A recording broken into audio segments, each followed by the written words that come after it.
Soumya, and I have been in this field, despite my youthful exuberance, I've been in this field for over a decade. In fact, I started in Google AdWords by chance.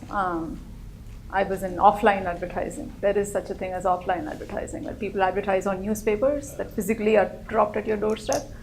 Yeah, and I was complaining to somebody that we never know what works, what doesn't work, we're just advertising. So then you should get on to Google AdWords, then you can figure it out. I thought he meant it as a joke. One of my weaknesses is I like gambling. I actually like going to Vegas and gambling. That to me is actually fun. And the closest you can come to gambling without losing the shirt on your back, I think, is pay-per-click. So it's a lot of math. This, of course, the results are a lot of magic, and it's extremely addictive. Mondays are my favorite days of the week because that's the morning when I get up and see the weekly data. And while the rest of the world is all gloomy about Monday blues, I'm almost sickeningly happy because you get to count the leads, you get to count your ROI and stuff. So pay-per-click is magic, and that's where it started. And then if you get into the paid side of Google, people automatically say, hey, what about the free side?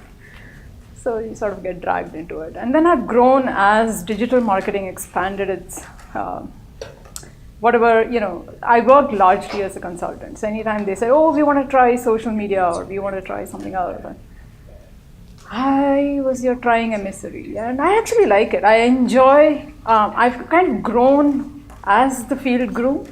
So it's almost like watching a little child grow. So you know all the little nuances, the little quirks. It's kind of fun manipulating it. It's kind of fun being at the, beginning. So you learn all the really cool manipulations, I think. And then, of course, the fields have grown much bigger than me and my manipulations, but the fun remains. So digital marketing to me really is anything that's not offline, anything that's online is online marketing, digital marketing, web marketing. Search is the way you search. So it's search engines, whether it's Bing or... Actually today, I think in the next couple of years, there's going to be a whole side of what we call social, which is going to be search. There's searching on Facebook. I search for many, all my gossip, in fact, is searched on Facebook. I can't find it on Google. All the things that you want to know about who divorced whom and why and how quickly did they get in with somebody else, that's all Facebook search. And then if you want to do the same with companies, it's LinkedIn search. And then it's, this Twitter is really, you can't have more fun with 140 characters than with Twitter. Twitter is, of all my channels, next to pay-per-click, which is my first child and I have to like it, Twitter is my favorite. So that's how I relax, that's how I enjoy, that's how I communicate with people I have no intention of ever meeting in my life. It's a fun channel. So, but the point is that previously we had very clear buckets. This is search, and this is what you did on it. This is social, and you socialized on it. And then there was the others. I think so we are sort of moving into a world where everything is everything. Google is becoming more social, and social is becoming more search, and together they're all becoming more images and more videos and more emails and all those nice things.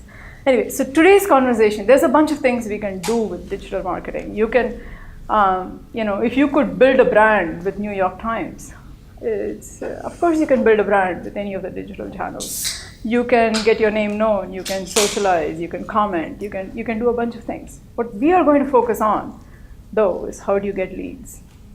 I think that's the most fun part of digital marketing, and especially for B2B clients.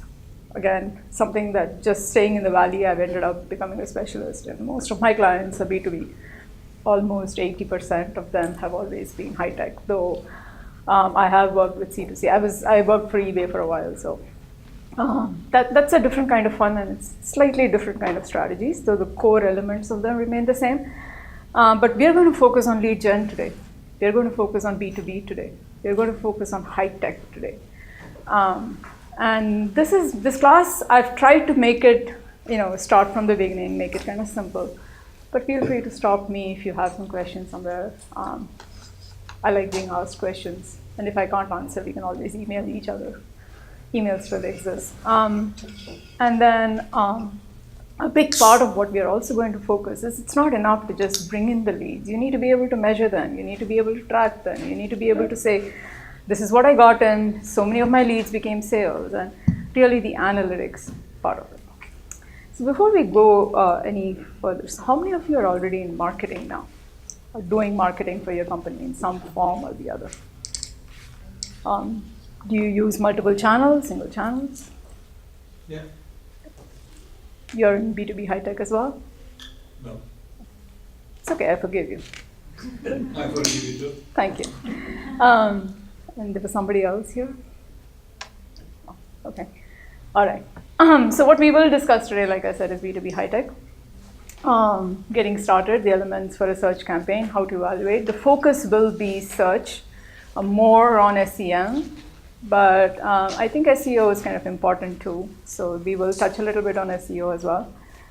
But what we will not cover, like I said, is not brand building. It's not that. I can't provide strategies that are one shoe fit all for everybody. So will everybody be able to implement exactly the strategy? No. You have to understand the underlying theory behind it and then kind of take it to the next level. And no, I can't evaluate and say, will this get me better than my competitors? No. I'm a know-it-all, but I really don't know it all. So I don't know most of the companies, I don't know most of their competitors, and it's really hard to evaluate the podium here. So what is search marketing? It's basically, there are two sides to Google. I think most of you are familiar with it. Now they've eliminated the right side, so it's all on the left, right on the top. You have to go into Google now. It's a good keyword, but let's just pick it up. I took hybrid infrastructure, because why not? So what you see on the top there, with a small button that says add, are the ads. So that's the SEM, the search engine marketing side of it.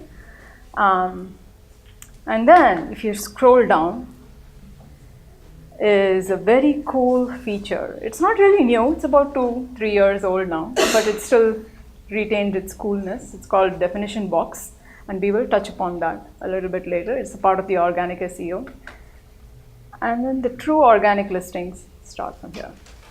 What is hybrid infrastructure? Linking to the register.co.uk is the first organic listing. So there are basically, Google has given you many different ways, the core of which is organic and paid. If you go scroll back up, all of these individually have their own ability to give you searches as well. So that's a part of search marketing. But again, for today's conversations, we would largely focus on paid. That's here. And for organic, we'll kind of go all over the place a little bit. Any questions? So I wanted to kind of start off by saying that there are many different marketing channels. And this is a sort of, so if you take the funnel, where's the whiteboard? This is all whiteboard. Okay. So if you take the funnel, so there are basically 4 stages of the funnel. If you're familiar with it, there's awareness, there's branding, so awareness is just, this is the category I'm in, everybody come in. Branding is, this is me, this is the name of my company, I'm Zangadi, or I'm TiEcon, or I'm TiE, come visit with me. And then there is compete, so this is TiE, and then there are these other nonprofits, or there are these other organizations which also help entrepreneurs. And then there's, you need to come to TiE Institute for the best classes. You can't go elsewhere, you're not going to get it. So try me, why don't you take up a free class and then sign up for the entire program. And then on the top there are the channels that we have briefly kind of discussed. So there's SEO, there's paid search, there's social media, there's email marketing. I actually can't see what that is. Content marketing, sorry. And then on the last row, there is metric. But we will come back to each of these specifically. The reason for this, for putting up this slide really is to give you an idea that this universe of channels is no longer single channel. Just when we talk about SEO, you can't do just SEO and say, oh, I'm going to cover all of it and I'm going to cover it with a single channel. That rarely works in today's world. Similarly, it's not, so though one channel can have different arms, it can rarely have these different arms by itself. But as we evaluate the channels, we can come back to this and we'll see what we can do further from this.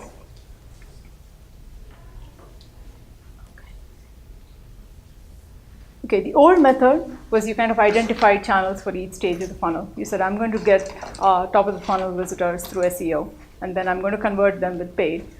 And then I'm going to make sure that they buy by sending them an email until they buy. Doesn't quite work. You have to use each channel for every stage.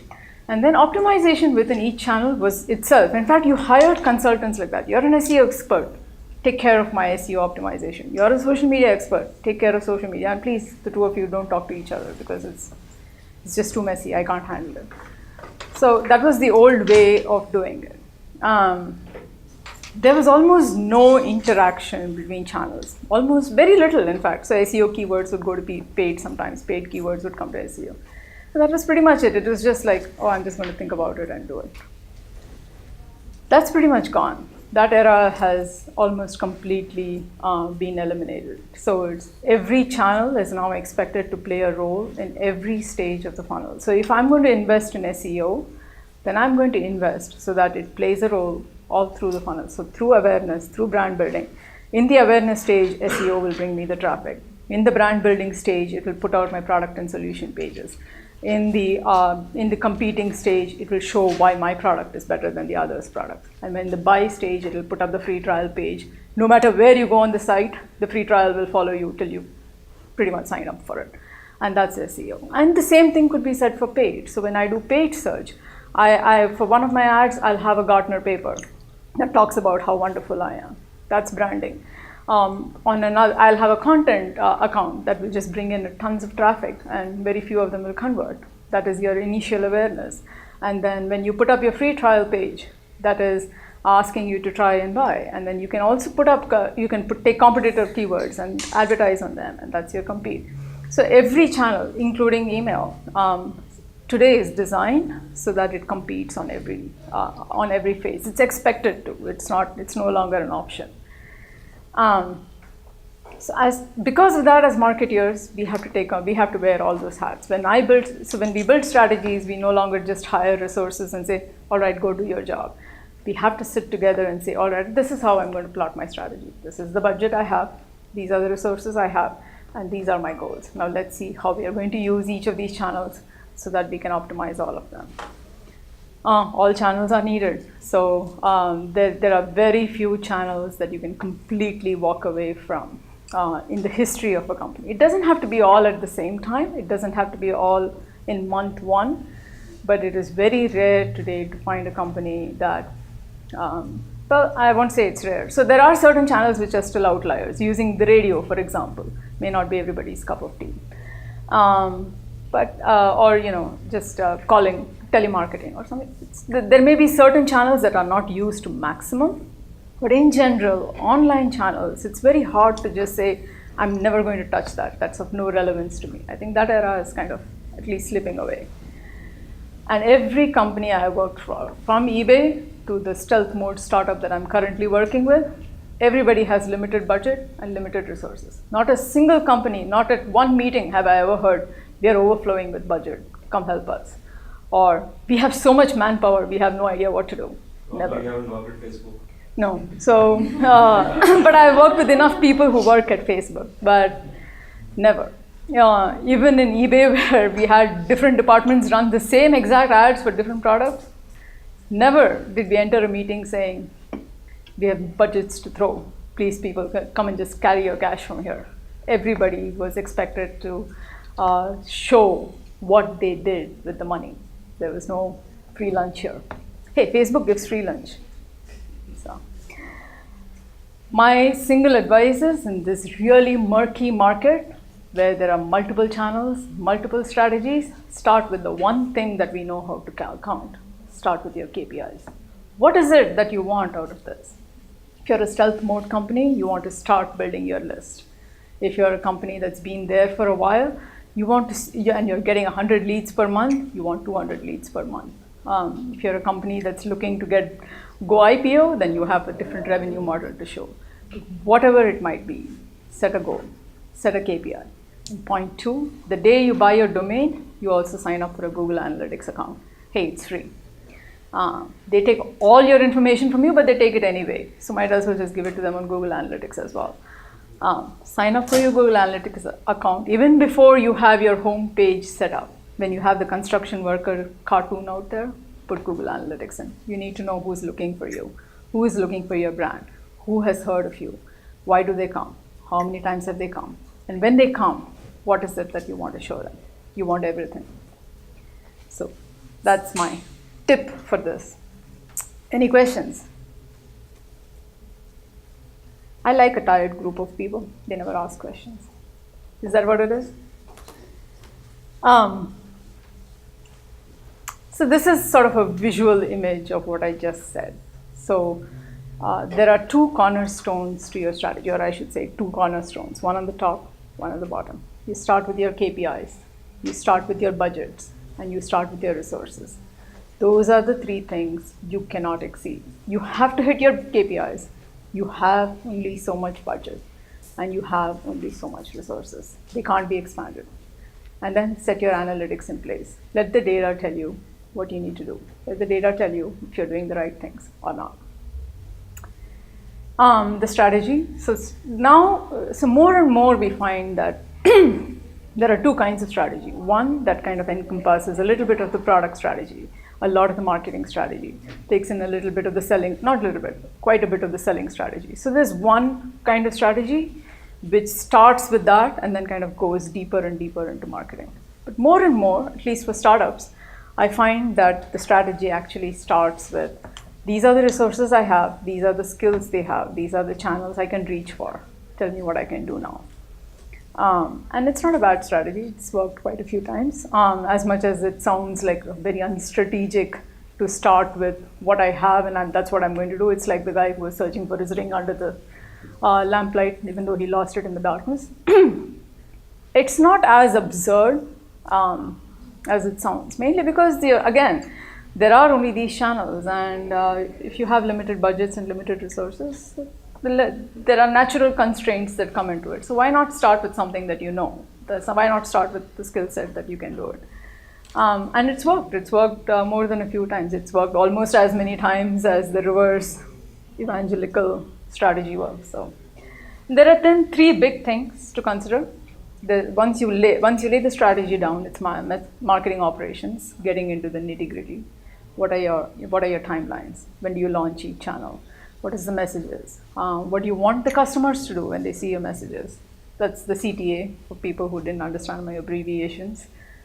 There'll be quite a few here, so call it out if you don't know what I'm talking about. Call to action is basically, what is the action you want a person to do when they see your message? It could be, custom demo. It could be free trial. It could be read more. It could be learn more. It could be anything. But really, that phrase that calls you to action is CTA.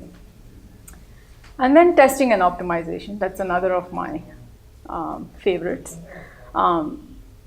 Search especially, more than any other channel, and a little bit of email and social as well, definitely, lends itself to being in testing mode permanently. And it's actually a really nice state to be in. The more you test, the more you eliminate the non-performers. And there is a natural state of optimization that you stay in when you test. That really encompasses your marketing operations. Then tracking and reporting, which is really the analytics, but yeah. How do you establish your timelines? What is the real, how do you define what the timeline will be when you will actually make those changes as to how? So for most channels, it kind of so the rule of thumb is you look at every channel every day. You don't have to look at it for 4 hours a day, but you have to look at it for 15 minutes at least. You have to look at your core metrics every single day. So the first page you open is your Google Analytics, and you say, well, what happened to traffic yesterday? Did any robots visit my site, if nothing else? And then, so you start from there. And then when you set timelines, you basically say, I'm going to launch paid now. And then if you do a little bit of research, you'll find that certain timelines are just set in stone. So in 3.5 weeks, the search engine will Google will start to index you. So you'll start to see your first lift. In 6 weeks, done right, you should start to see your first leads, or the first continuous stream of leads. They won't be 1 per day suddenly one day and then 10 per day another day. It should start to be consistent 4 or 5 depending on your budget. And then within 3 months, you should have reached a point where you're now comfortable going to your senior and saying, yes, we can get so many leads. And so from then on it goes on. And most channels there are established conversion rates. There are established thresholds of, if you're doing things reasonably right, you should hit them. You should hit a 5% conversion rate on paid. You should be able to hit a 2% conversion rate given certain traffic on organic. If you have a list of X number, then you should be able to hit a 1% conversion rate. So there are certain ballpark figures. It's important to set those milestones so you know if you're performing badly or if you're doing exceedingly well. But if you don't have milestones, then this is a never-ending cycle. You never know, okay, should I now give up on paid? This is just a lot of money. Am I even setting something right? Am I doing anything right? Is it time to bring in a professional? Anything. So, does that answer your question? Yeah. I think I'm getting lost. So you said there's a lot of tracking going on, analytics, and you said like leads coming in. But what I'm missing is, what did we do in the first place to bring the leads in? Yeah, we'll come to that. We're doing things a little bit backward, mainly because we do need to set the stage for what are the different elements that you need. And at least for 2 channels, I'll go into some amount of detail on what you have to do to bring the leads in. If at the end of the presentation you still have that question, we can sit for some time and discuss. Okay. I hope you don't. Tracking and reporting is really important, and you should do it before you can set them up in an lab. Tracking is something you just have to do. Just like you set up Google Analytics, set up your conversions on Google Analytics, put your code on every page that you launch, add it to the header so it gets automatically done. Make sure that you use UTM parameters for every link that you put in. If you have any third-party analytics too, and this is not a pitch for Google Analytics, though I do think it's pretty good, given that it's free, it's not bad at all. But individual channels come with their own tracking and come with their own analytics as well. So Google AdWords, for example, Google AdWords conversion tracking is probably the easiest way to optimize the channel. Otherwise, you'll have to keep jumping back and forth trying to figure out what's going on there. Similarly, most email marketing tools come with their own analytics. They at least tell you how many people you sent it to, how many people opened, how many people clicked, how many people unsubscribed. And that's pretty much a good tracking to get started with. So tracking and reporting, you have to do it almost before you start. It's not something that you'll do as you go on. You need to have it in place from the beginning. And then information loops. So I'll give you some examples of this, both from what we have done. So today this has become critical. How do you reach out to channels how do you make sure that information from one channel is being accurately passed on to another channel so they're getting optimized just by listening in, just by implementing those things.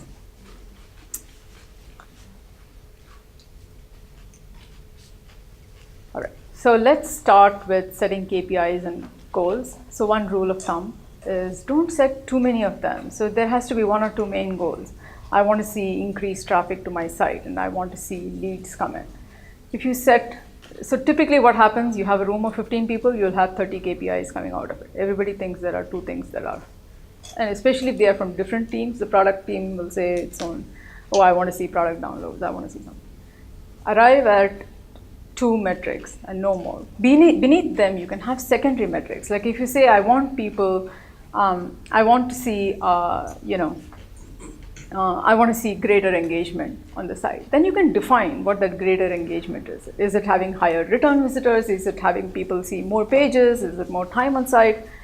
It could be you could have secondary goals that are a little more, stretched out for you to measure. But primary goals, no more than 2. It's very hard to manage them. And then qualify them with numbers. Oh, I want to see our page being talked about. It's not a metric. If it's talked about, then they need to visit the site, or they need to come to your office physically, and you need to count the people coming to you. It has to be tied to a number. It cannot be something up there that somebody feels very happy in their head about. It doesn't work that way. You need to be able to set the goals, you need to be able to track to the goals, and then you need to be able to deliver on the goals. And when you deliver on the goals, you need to get your money, profit, promotion. whatever for it. And then be realistic. My favorite one for social media especially is every time I meet somebody first, so when will you get us 1 million visitors? I do know 1 million people, and I can send out 1 million emails and just say, guys, tomorrow is the day, let's crash the site. That's not what you're looking for. And I can't get you 1 million visitors. You know, I don't know anything about you. Why would 1 million visitors want to come and see you? Be reasonable. If you're getting 100 people today, it's very unlikely that by the end of the month you're going to get 1 million people, unless you have done something that I truly don't wish 1 million people to see. Sometimes you do see some products, some brands. Really good examples of that is what Dropbox did. So it wanted viral marketing in a very easy way. It wanted to get that virality of its product.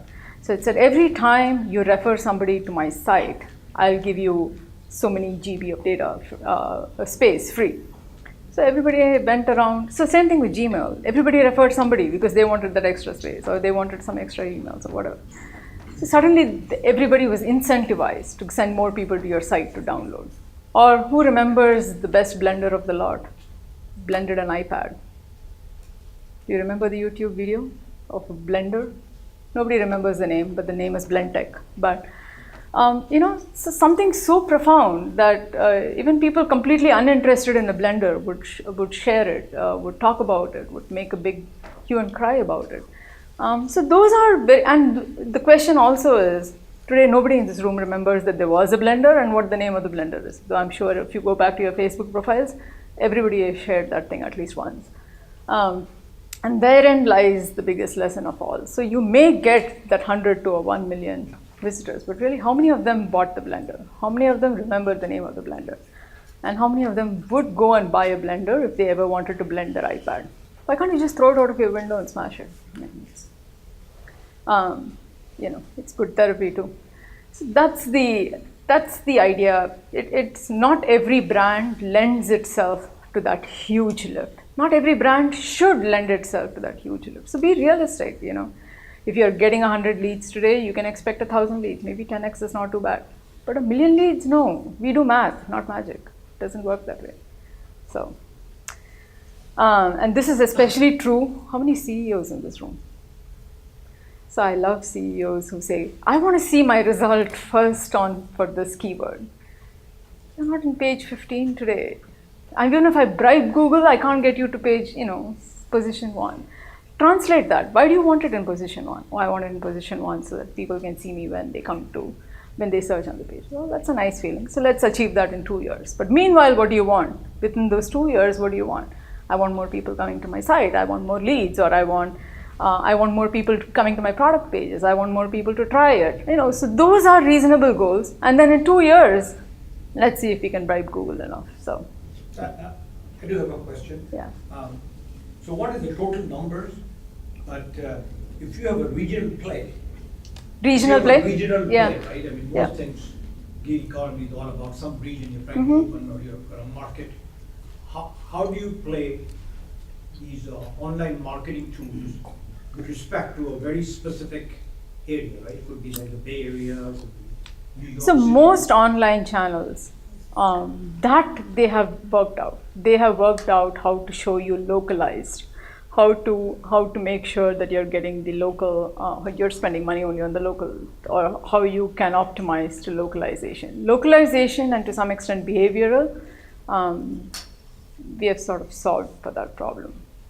You can very demographically pick, you can pick location-wise to a very great degree. In fact, from way back when, I would say for almost 8 to 10 years, in Google you can draw a map of a region and say that's where I want to go, and you can do that. Is it cheap? No. Sometimes it's actually more expensive than The more doing. targeting you do, the more you do. Yeah, but it's definitely possible.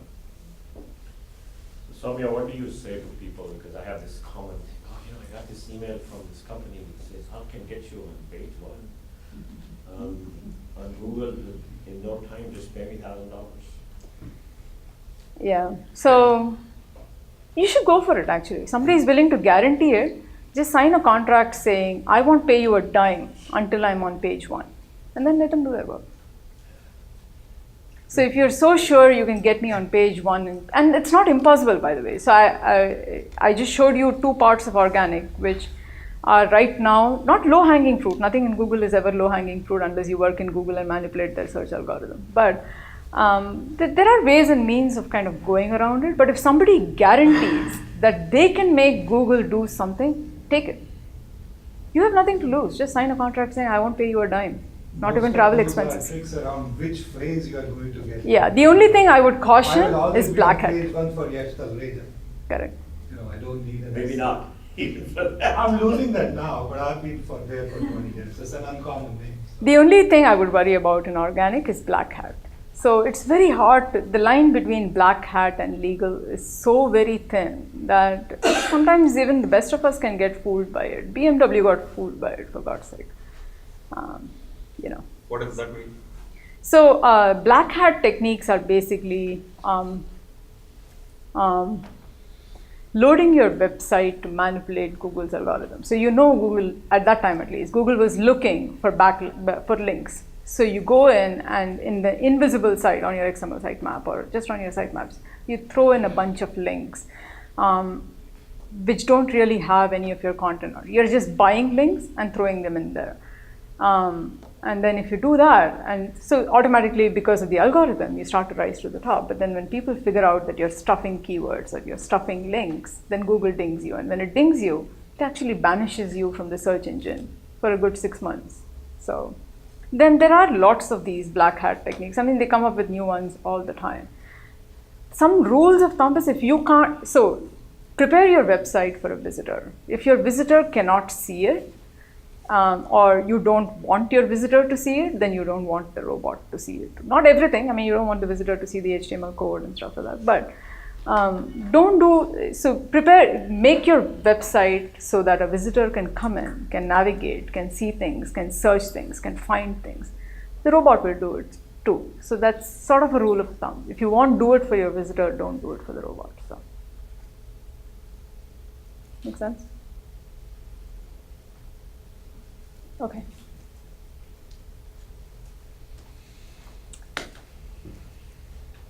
So you have a budget. How do you figure out from there what should your target be? So you can do this multiple ways. You can say I have X amount of my budget, and I just need 100 leads. If I get 100 leads, I know how to make 100 1,000, which is usually how startups start. You just pull a number out of the hat and say, I'll give you the budgets for this. Do it. Or there are plenty of, you just put it in as, by the way, CPL is cost per lead. You just put in CPL calculators, or how do I calculate my budget on Google, and there are budget worksheets for every feature. If you like Word, it's there in Word. If you like PDF, it's in PDF. If you like Excel, it's in Excel. Heck, there are even online calculators which are willing to calculate whatever. But the simplest way really is, how much do you sell your product for? If you sell it for $100 and you use $25 for marketing, then backtrack from it and say, I have so much, if my product sells for 100 and I need to make so much profit, then this is what my cost per lead is. And for me to run this business and give so many people a salary, these are the number of leads that I need to sell, and that's your budget. So that's the simplest calculation. The right way of doing it, though, is to go back to lifetime value. If you get a customer and the customer stays with you for 3 years, what do you make out of that customer? Is something that you need to factor into your leads. And for B2B high tech especially, it is really important, because not only do we have long sales cycle, when we sell, we can sell for a huge amount, and we can sell, so we need to sort of factor that in. So saying I want a lead at $2 when your product costs $5,000, it takes 6 months to sell, but once you sell it, you're guaranteed $60K in the bank. It's like, why don't you up your budget? Say that you can get up to $50 cost per lead, because that will change the way you do your marketing that you do. So a little bit of thought into this is kind of interesting. And there are channels that are cheap, and there are channels that are expensive. Some channels by default come in with a price built in, and I'm not talking about Google. Google has actually worked out much cheaper than it used to be before. There was a time when we said, if you don't have 10K, please don't We can't help you with Google. That's actually, that era is gone. It is somewhat a poor man's channel too today. But there are cheaper channels. You can hire interns, for example, give them a little bit of coaching and have them use social media, the free side of it. You can have, you can use email marketing relatively cheaply. MailChimp, I think, gives you 2 months, and then if you cry a bit, they extend the free trial by another 2 months, is what I've heard. So there are good there are good ways of doing email marketing that you can do it for free of charge. I mean, not free of charge, but for much lower cost. SEO, of course, it's a long-term channel, but it's completely free. You're anyway building your website. Why not build it right? Question, what's the minimum budget you say people must have for PPC before getting into it when they start with? So it really depends on the category, but I say if you don't have $100 per day, this is a tough channel for you to leverage. So with $100 a day, there is some hope that in 3 months, you'll start to see a regular lead. And in a year, you would actually, so we say between 6 to 8 months, but at least in a year, you should double what you're getting in a month, in month 3. So in month 3, if you had 50 leads, within a year, you should be able to consistently get at least 100 leads per month. With the same spend. With the same spend, yes. Paul, what was the question, the budget for what? The minimum budget for PPC. I mean, that would be for B2B. For B2C, you can go fairly low. Depends on the Yeah. product. So it depends on, this is not a one shoe fit all. B2C, you need a lot of numbers too, so it's the same thing. Not really. I mean, I've done it at $5 a day and was pretty happy. Yeah, but it depends. So I do Depends on B2C. what you're I do B2C as well, along with B2B.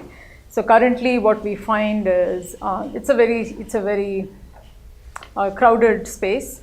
So when we started off with $100 per month, and we were getting about, I'm going to say,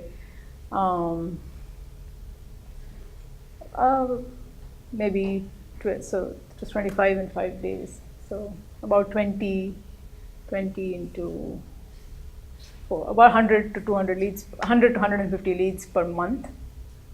But the CPLs were higher, obviously. But the idea of PPC, though, is that it doesn't stay consistent. If you optimize it and optimize it right, your CPLs should go down, and it should go down quite drastically. Of course, it's never going to go down to 5 cents. So that era is gone. At least for B2B, it's well past gone. But you can actually do conversions. You can get a CPL of 20 to 25 for certain categories. Where it's not terribly crowded. For B2C, however, you can actually go down and you can get CPLs of up to $5 to $10 as well, depending on the category and depending on what you're getting it for. I've worked with a company that used to get 90% of its leads from competitor names. And for some reason, their competitors never blocked them. And so they consistently, on competitor names, they would get $5 to $10. Competitors can't block you anyway. No, you can't. Google doesn't allow you to. No, so they do. So there are certain conditions to it. They'll ask you to use trademark. So if you register your trademark with Google, then see if your name is insurance, then anybody can use insurance. It cannot be trademarked. But if you have a name that doesn't have any vowels in it, then it's very hard for people to use that in any part of the. You can't use it like a verb or a noun or whatever. So. Then if they trademark it, then they can stop you from buying for that keyword. So, and you can also, competitive ads, I know people who use competitors' names in their ads, not something I advocate, but. They actually do very good conversions. Yeah, but that can definitely be stopped. So definitely with trademark registration, you can be stopped from using other people's names in your, in fact, even when you buy a Gartner paper and you want to advertise for it, you need Gartner's permission before you can use Gartner trademark on that. And they don't give it for everything, they only give it for some.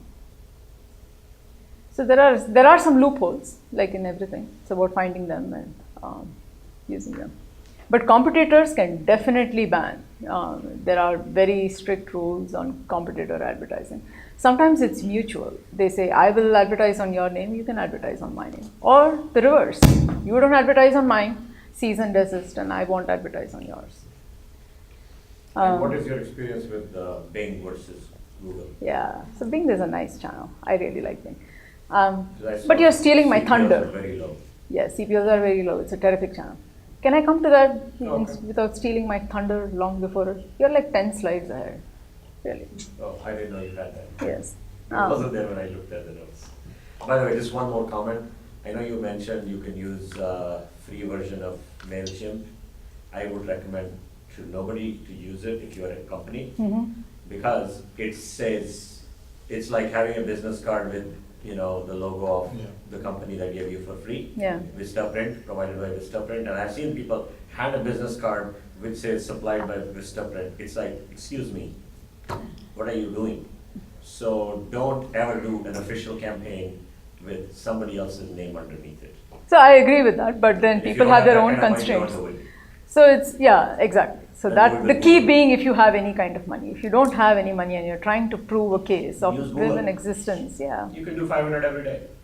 Beyond that, even. For email marketing strategies, he will run the next session. No, but Talk I'm to just him. saying that it's important that people I know, I understand agree. that. Yes. So I'm not a fan of MailChimp. I actually like other tools where you have to pay nominal amount. So I know that they have free trials for like 15, 20 days, and then after that you pay extremely nominal amounts to get much more than just I don't see why you should use a simple email marketing tool anymore when you can get automation tools with the email marketing tool at really not that expensive. And automation tools give you so much more. They give you so much more depth of analytics. They tell you who are the unknown visitors coming to your site, who are your known visitors coming to the site, what do they do, and it's just so much more robust. Which one? Can you name that? So there's eTrig, I know. Yeah. And I think even Infusionsoft, but I don't think Infusionsoft is that cheap anymore. I heard that their starting price is a little bit higher. There are actually, if you just say, there's a competitor to eTrig too. I've checked out eTrig myself. It's not bad. It actually integrates a bit from other tools. See, the only thing again, there's always a caveat to this. If you sign up for a very low level marketing automation tool, let's say 2 years down the line, you want to move to a slightly better, your company is grown, you want to move to a slightly more robust one, you want something that manages your list, manages your leads or contacts in a little bit better way, transitioning. Your screen now. Okay. Okay, I don't know what I did. It always comes. 2 seconds. So when you transition, it's really messy to take data from one and move it to the other seamlessly. It's just more. So I would say there are certain fundamental things that when you do it right. Get a mid-level marketing automation tool. Make sure if you're signing up for a CRM, either you're really good with Sugar CRM or sign up with Salesforce. You know, so that's just me. Google Analytics, I think, is a slight exception to that rule. It may be free, but it does do a lot of good. It has a lot of really, really cool features. So, where am I? HubSpot. I haven't used HubSpot in a while, and when I used it a couple of years back, it was a nightmare. So I don't recommend HubSpot, but having said that, I know a lot of people who recently have used it in the past 6 to 8 months and say there's nothing like it. HubSpot, however, is really, really good to manage social campaigns. So if you have a robust social campaigns, it provides you with terrific analytics. It's listening, social listening is extremely robust. Even 2 years back, it was extremely robust. So,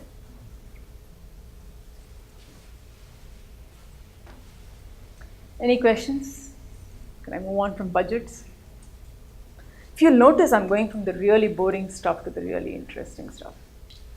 Sure, I have it, budgets, of course, and I'm sure most people would say that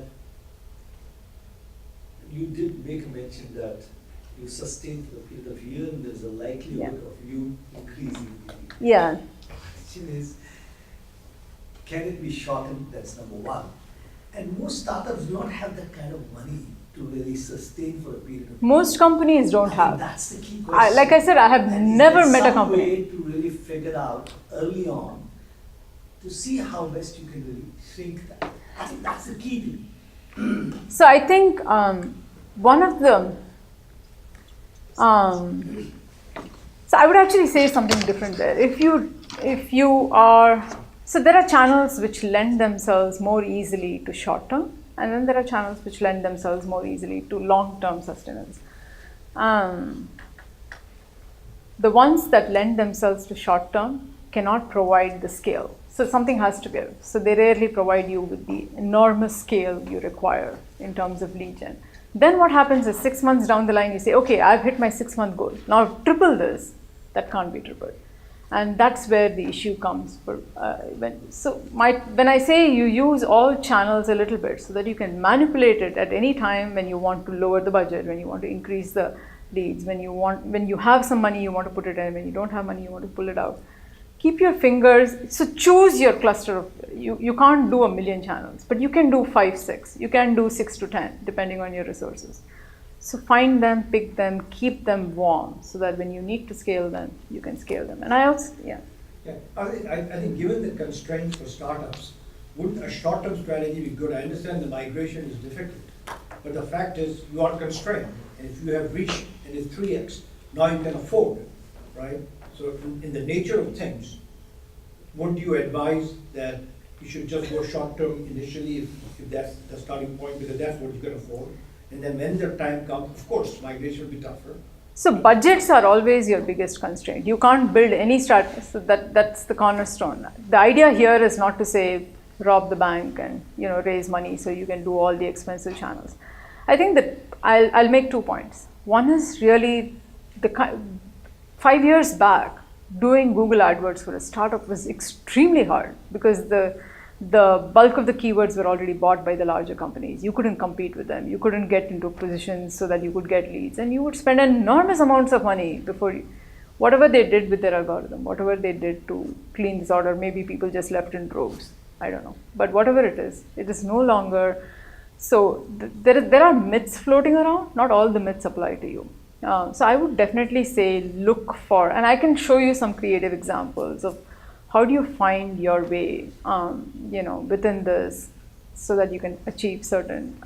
You don't have to go for your core keywords. You can go for slightly lower keywords which are not that expensive. Start there and then scale from there. But in the end, if you don't even have minimal budgets, then exit, and whatever you're doing well, do well. Why don't you do content marketing really, really well?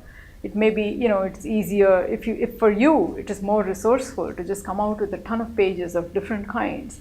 Then go talk to affiliate sites, talk to evangelists, create a network on social so that you promote your own content and use content marketing to bring in those flush of leads that will give you the revenues that you can then spend someplace else.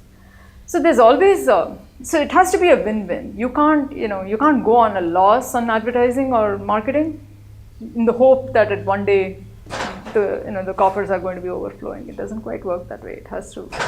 You have to be able to balance it.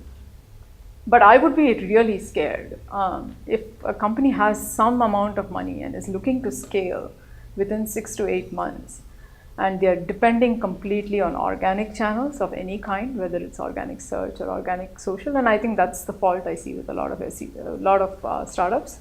When I'm called in itself, they'll say, oh, we have no budgets. We just want to do things that we can do organic. See, you're not going to scale then. And if your aim is we are going to shake the world in a year's time, you need to plan for that a good 8 months before.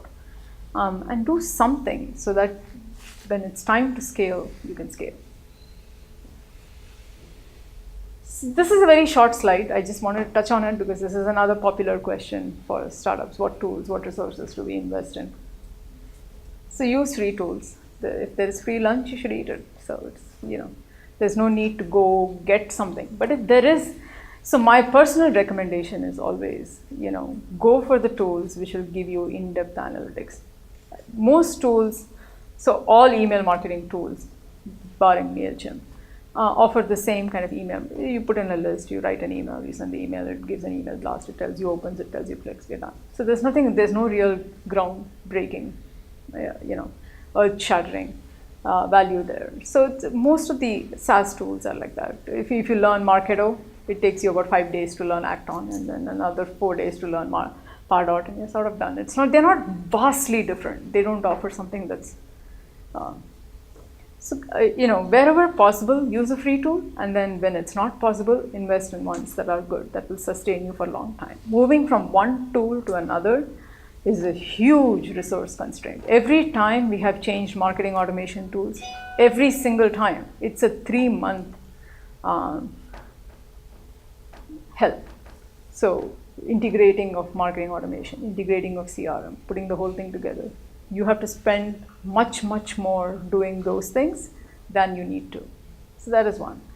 And the typical resource set, I would say, is you need someone for content writing. You need someone, basically content writing as in they should be able to share it on social. They should be able to share it on email. The ability to write content that's fit for you. And then somebody who does search and somebody who does analytics. That's really the resource cluster that we talk about. Whether it's resources or tools, and I'm going to get laughed at for this, but whatever it might be, try it. Try them for a few months, or try the tool for a few months. Then if you like it, buy it. Otherwise, don't buy it. Don't buy something just because they had a real great sales pitch. If you don't use it, you don't really know its value. I was talking to a consultant for Salesforce, and she said the way she got into Salesforce was she was working for a bank. And one day, the owner of the bank said, "These are all my paper files. Move them someplace where they are not in paper anymore." So she got Salesforce, so she could put all the leads in and things. And Salesforce gave this amazing presentation, and they said, everything in a box, CRM in a box. Here you go. How many of you have integrated Salesforce in your company? The only thing about the box is the cover. That's nobody I know has ever integrated Salesforce without having gray hair by the end of it. And she was the single resource. They spent all their money getting the box, and she had to learn ground up how to integrate it, how to use it.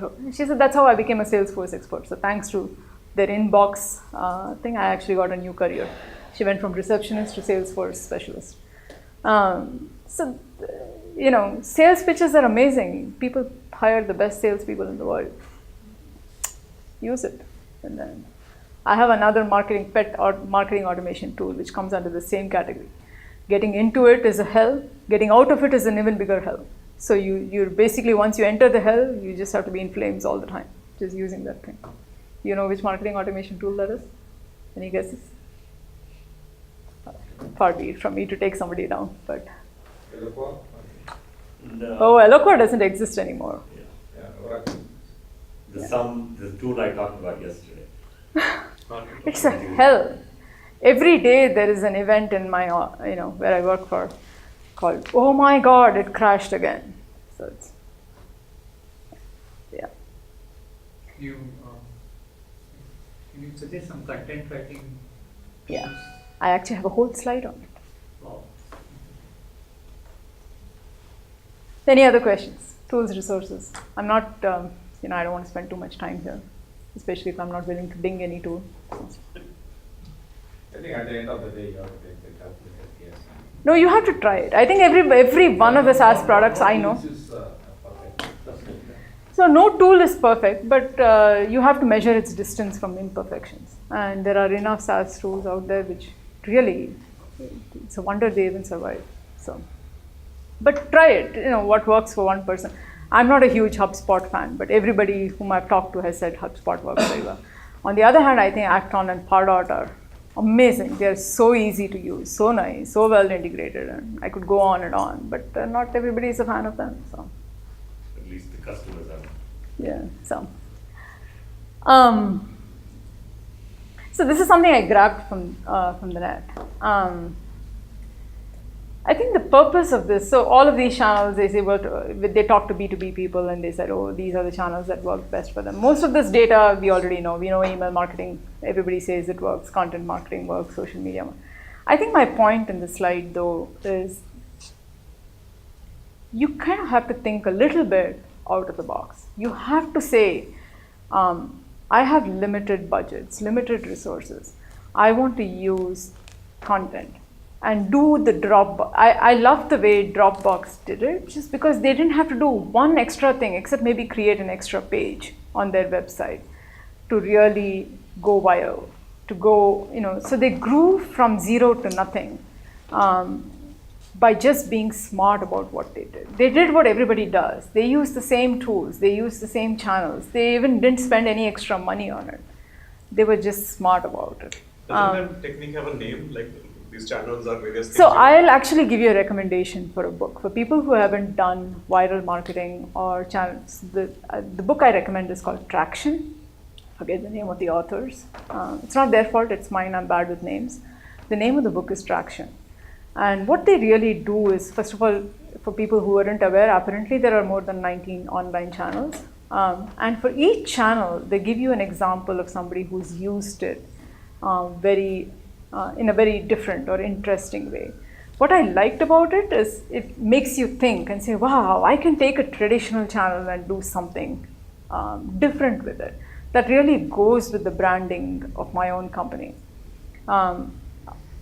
I think that was pretty smart of them, putting all those case studies into that book. So I would highly recommend it. It's not a huge book. It's available on the Kindle, and I think I finished it in like a day. So it's not huge, but it's really full of very interesting information, particularly for people who haven't done marketing before. But I think that's the crux of what I would say here is it's not that this channel works or that channel works. It's more, how do you use the channel in a way that's different from what other people in your industry are using it? How do you stand out? Every channel will work as long as you don't become one of the crowd. You kind of have to take a little bit of a different approach. Don't be a copycat to the point where we can't distinguish between you and them. So if you use it a little bit smart, it should work. Questions?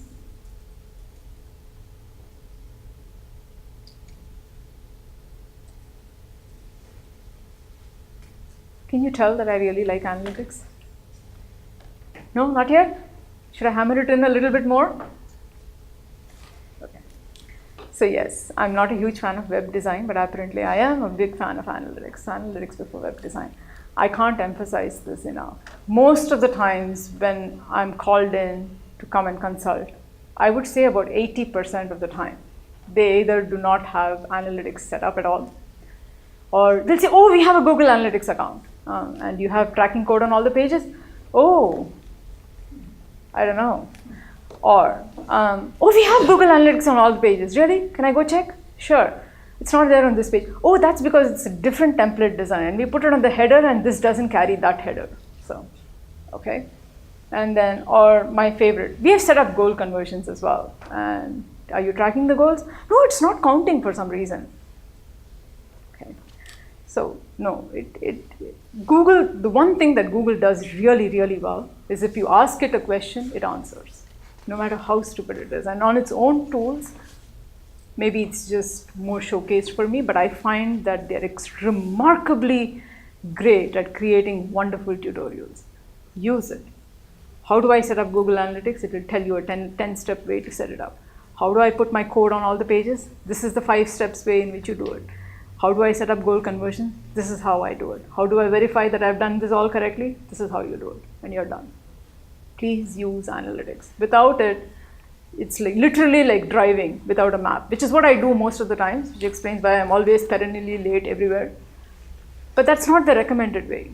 You need to have a map, you need to have a direction, you need to know where you're going, and you need to know why you're getting there, how you're getting there, who's getting you there. It's so very easy to set up dashboards on Google. But every time I talk to somebody and say, did you set up a dashboard? Oh, that's not my, really, it's super simple. You go to any tab on Google. I should do it actually, except that I don't have analytics set up here. Go to any tab on Google. You go to Google Analytics. On the left side, click acquisition. You guys want to write it down? You can write it. Click acquisition. Then say channels, or say source medium. All traffic, source medium. Click on source medium. It will show you something. Change the date. And then it will say save to dashboard. Click on save to dashboard. There's your dashboard. That's all it is.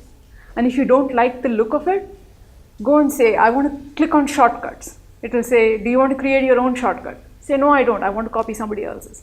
What shortcut do you want? I want an SEO dashboard.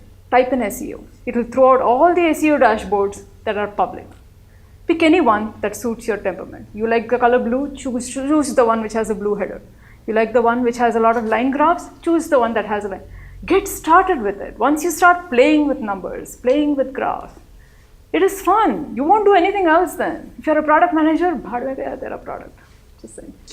You won't do it. I know because I was there. It is addictive. It is addictive to watch. I saw my traffic go up, or I saw my traffic go down. I saw my conversions go up. I saw my conversions go down. Damn, today only 2.5 people came to this page. Why did they do that? Yesterday they spent 1.25 seconds on my site. Today they spent only 0.3 seconds on my site. The questions are endless. The answers are so many. And it's so much fun optimizing to numbers instead of just optimizing to your own brain. I like to look at this. Do it. It really isn't much. It's not that much. And Google is really, really nice about how it gives you tutorials. You don't have to take Soumya's instructions. Type it into Google. How do I create a dashboard? How do I save a shortcut? How do I get started with SEO dashboards? It has answers for all. That's how I learn. You can learn it too. Set up analytics. If you don't like Google Analytics, don't do it on Google Analytics. Get some other analytics, but do it. Set up analytics. Otherwise, the entire presentation is a waste. There is nothing that I can tell you that will give you any kind of success if you don't know how to measure it. I have a question. Yeah. Based on the history, like changing the topic to emails, how many emails can you send to the same group before it becomes counterproductive? That's a hard question to answer. Depends on what you're sending. So I have, in a single week, sent about 5 emails, but on different things. So they're part of a drip campaign because they came in as a lead and they haven't become an MQL yet. Then we send our regular newsletters every Tuesday, for example.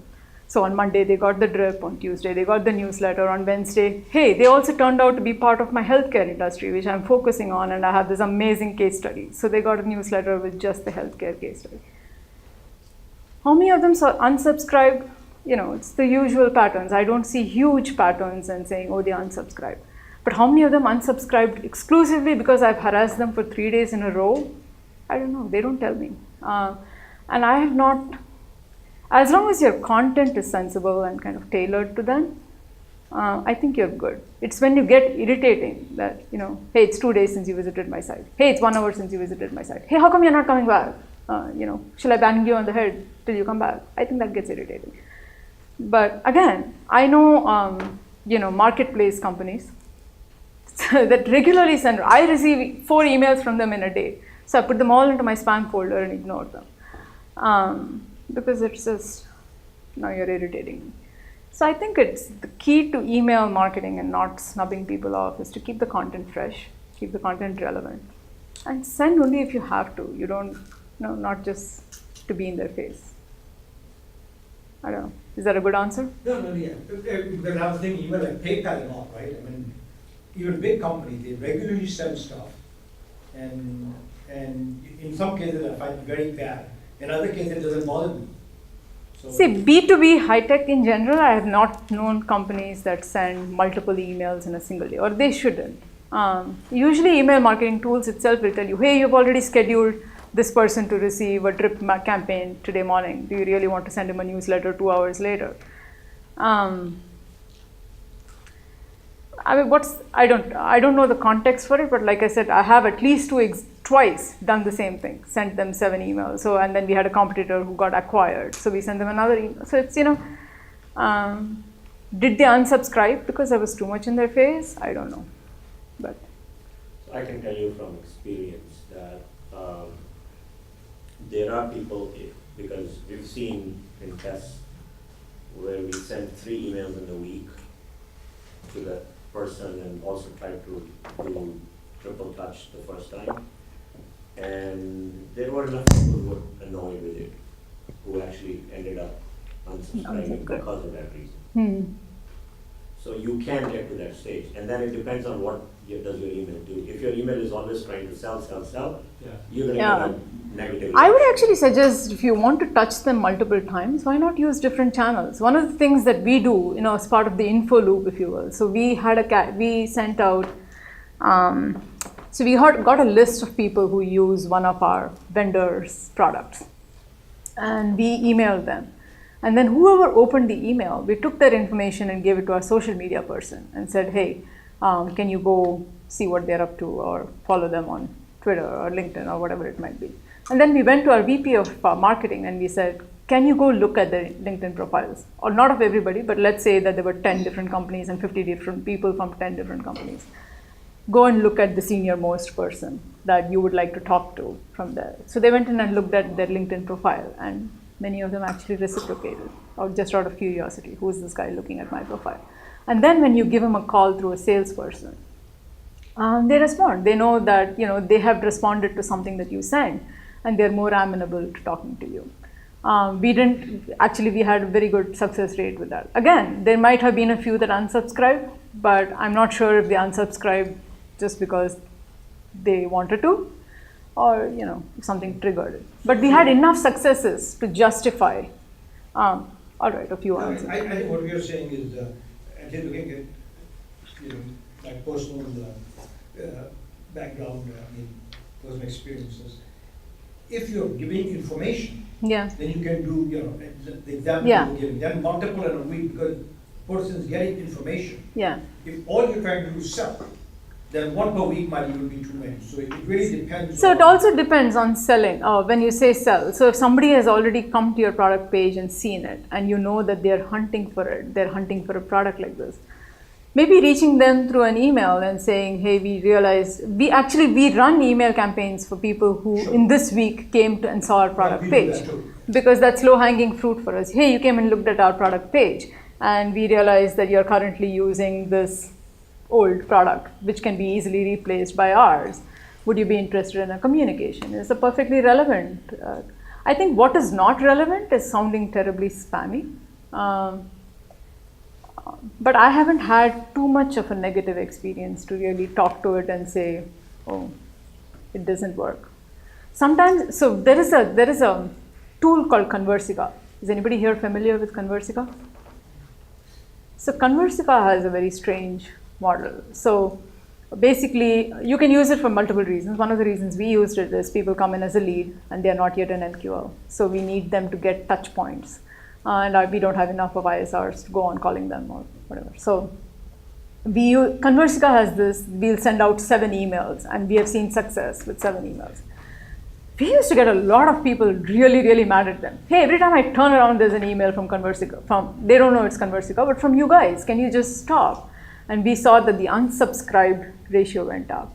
But see, for B2B high-tech products, I don't mind if 1,000 people unsubscribe, if one person buys.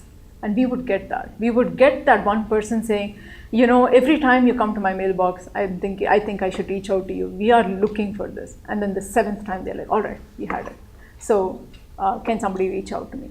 So one success actually justifies those 1,000 people screaming and yelling, and not 1,000, but whatever. Whoever your price product, your price And but of a product again, coming back to B2B high-tech enterprise level not all product. B2B at high price. So Correct. not Correct. necessarily. I agree. Yeah.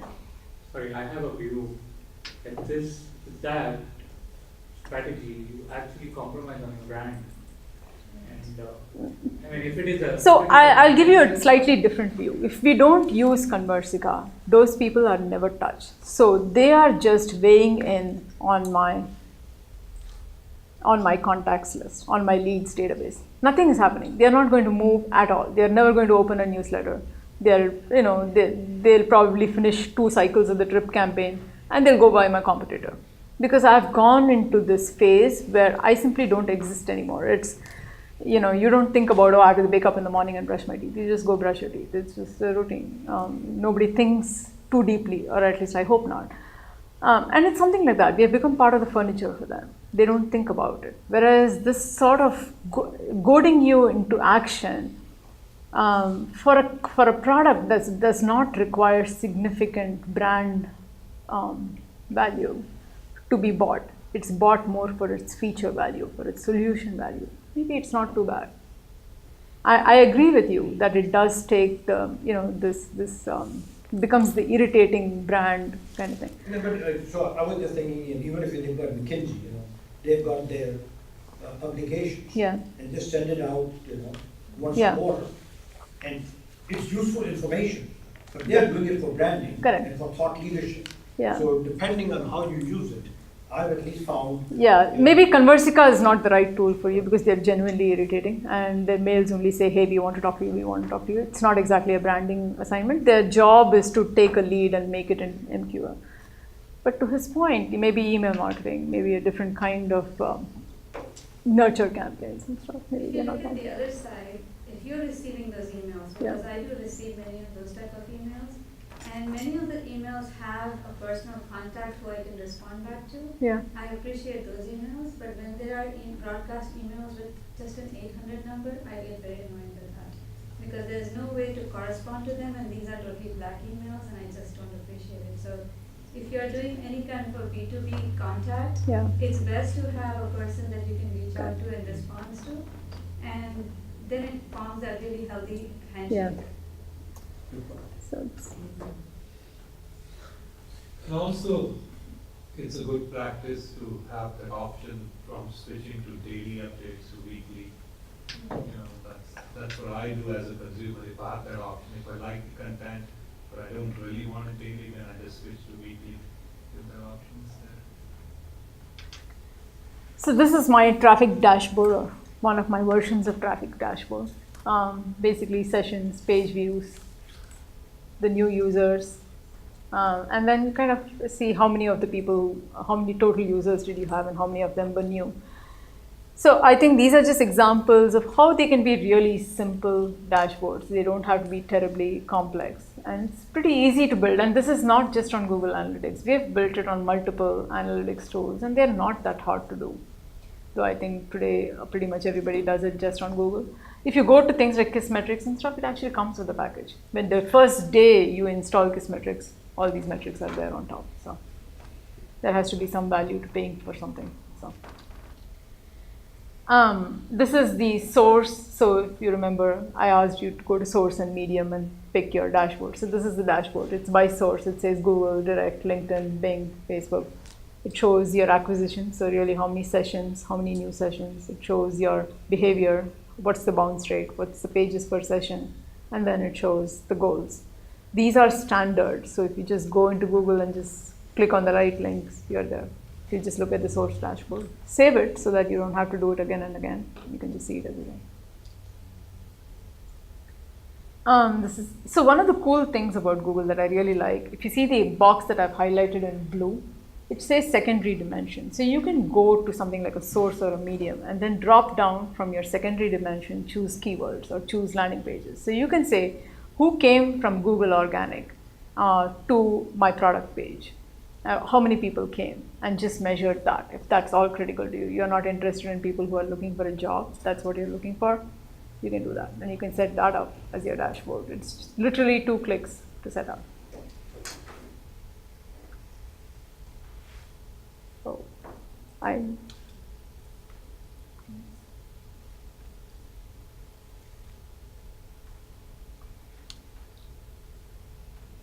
all right, this slide misses the headline, but we start with search engine optimization from here.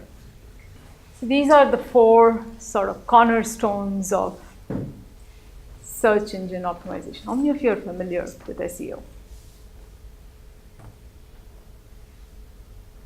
So really what you do on your website so that your website is found by Google is search engine optimization, optimizing your website for the search engine.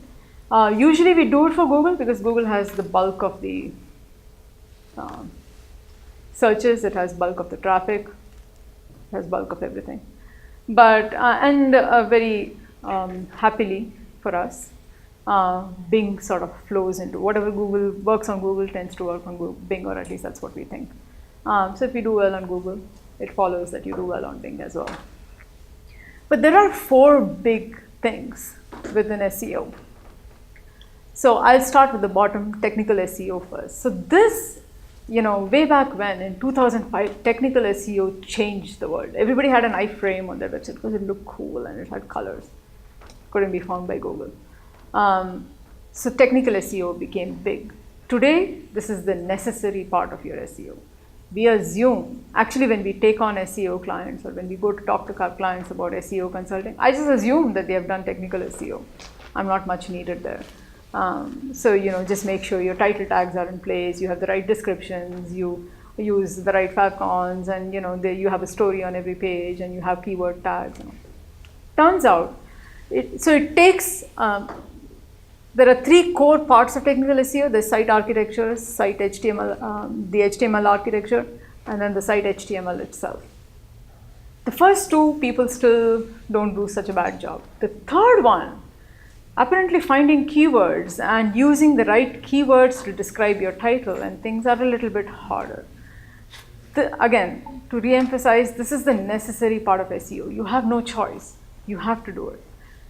Even if you do the shoddiest job, it's going to take you, let's say it's going to take you a week to write all your title tags and write all your HTML tags. Why not do a good job and just finish it off in 2 weeks? It doesn't take that long. The difference between a bad job and a good job is not that huge in terms of time. And the results could be profound. So what you do for technical SEO, go write down a list of 20 keywords that you think match your site. And then look at your pages and implement these 20 keywords. At a very basic level, implement these 20 keywords on your website. If you want to be a little more proactive about it, Google has a keyword tool. Just type in Google keyword tool. Go to the link, put in your 20 keywords. Google will spit out another 10,000. From that, sort them by searches. They also give competition, ignore that, because I don't think Google has any idea what it's talking about in competition. But sort them out and take the ones that count, say the top 50. Then take every one of your competitors' URLs and put them in. Do the same thing for that. It will spit out the keywords that they are using. Collect all of them. See how much there is an overlap. If there are keywords that your competitors are using that are important, that didn't show up on your list, add them in. Now look at your pages and say, I have a product page, it should have these 5 keywords. I have a solutions page, it should have these 5 keywords. My home page tells me a whole story, so it should have broader keywords. It doesn't, so you don't have to make a big song and dance out of it, do it simply. But do it. Have a title tag. Have a description which is 1 line, 15 words, put it in. Make sure it has 2 keywords in it.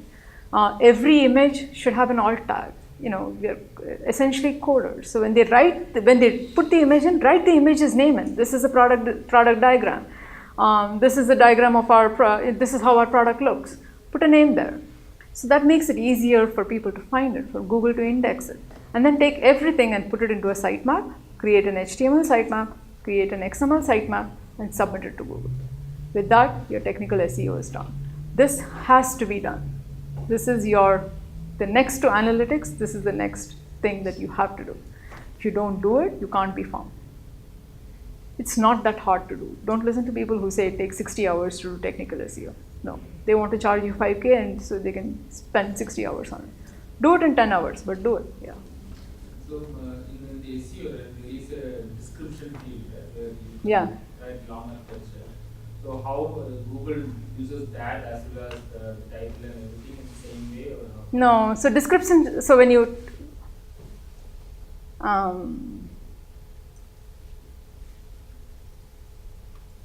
so you see here, hybrid infrastructure combines traditional IT, private, whatever. That's part of the description. Okay. Picked it up from there.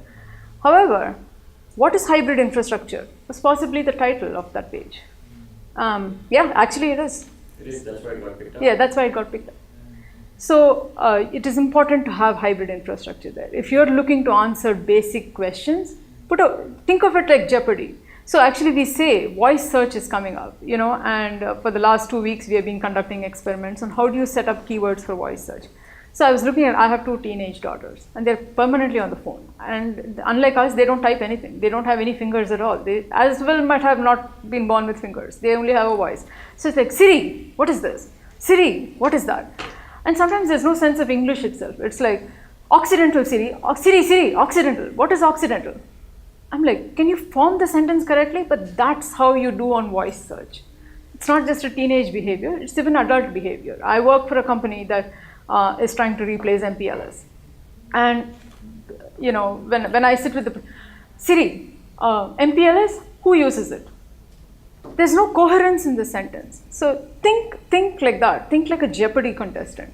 How would you ask your questions? If you want basic questions, if you have answers to basic questions on your site, put them in the title and put them in the way that somebody would ask in voice. That means you're optimizing to voice search. And again, like I said, build your website for visitors. When visitors come in, I'm not a robot. I want to be treated like a human being because I behave like a human being. So look at what I'm going to, where I'm going, what I'm doing, what I'm asking. And then just build a site for me. Google will come. When it sees many people are coming, many people are using it for research, Google will come. As long as you have done basic optimization to your site, the robot's going to go where you go. As of now, that could change, but today the robot follows you. All right, so that's technical SEO. So let's go to the second part of it. When you say you have to get traffic before you get leads. If people don't come, you can't make them buy your product. First, you want them to come. You want them to browse around. Organic SEO is the hospitable person. It's the nice person. They want you to come to the website. They want you to loll around, enjoy yourself, have a good experience. So you'll come back and all those nice things. You'll find that the other side of the coin, PPC is downright rude, but we'll come to that later. So here, when you build a website and you say content creation, you build content for every piece of what the customer wants. So the customer wants to come in and see who you are as a company. What do you do as a company? What are your products? Who uses your products? Why do they use it? What are your case studies? What do customers say about you? What does the world say about you? But we'll come to that later. So provide them with the content and provide them. So we have a rule that anything customer wants to see should be no more than a click away. So design your website in such a way that they're not, rambling around. That they come in, they find it, they see it, they like it, and then they come back. And maybe they even talk about it to others. So that's the journey for a website. It should look pleasing. Would you go to a house that wasn't clean? No. So nobody's going to come to your website if it looks filthy. So keep it clean, keep the design simple, provide them with rich content, provide them with content that's useful. This is not the place to show that you have fantastic command over English. This is the place to show that you have fantastic command over English, but you can really dumb down. Use simple sentences. We have a rule of thumb. When we used to have Indian content writers, at one point we set up a rule. Every sentence should have no more than 7 words, and no word should have more than 7 alphabets. We don't want to know. We know that you can use tremendous words that require a dictionary. This is not the place to show it. Dumb it down. Particularly, the more complex your product, explain it more simply.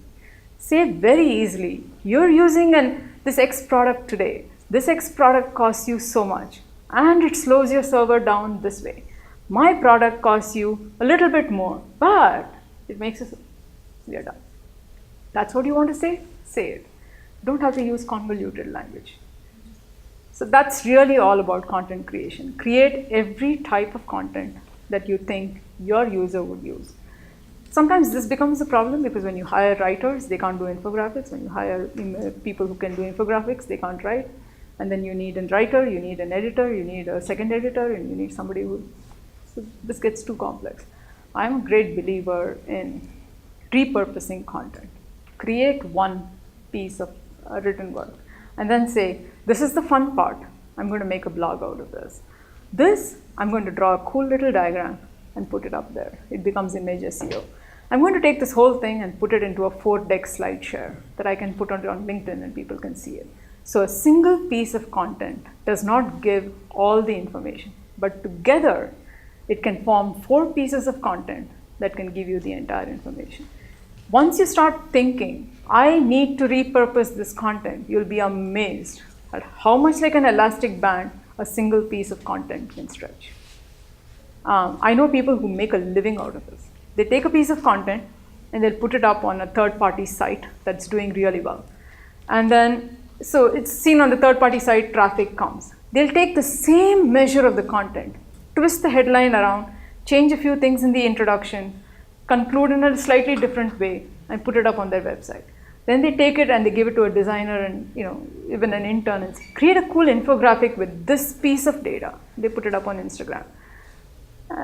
Before you know it, they now have rich content which took one lifetime to create. That's it. They just took one piece of content and made it stretch. The other thing you can do is when you create a content, don't expect that everybody is just thronging to come to your Facebook page and read all your content every single day.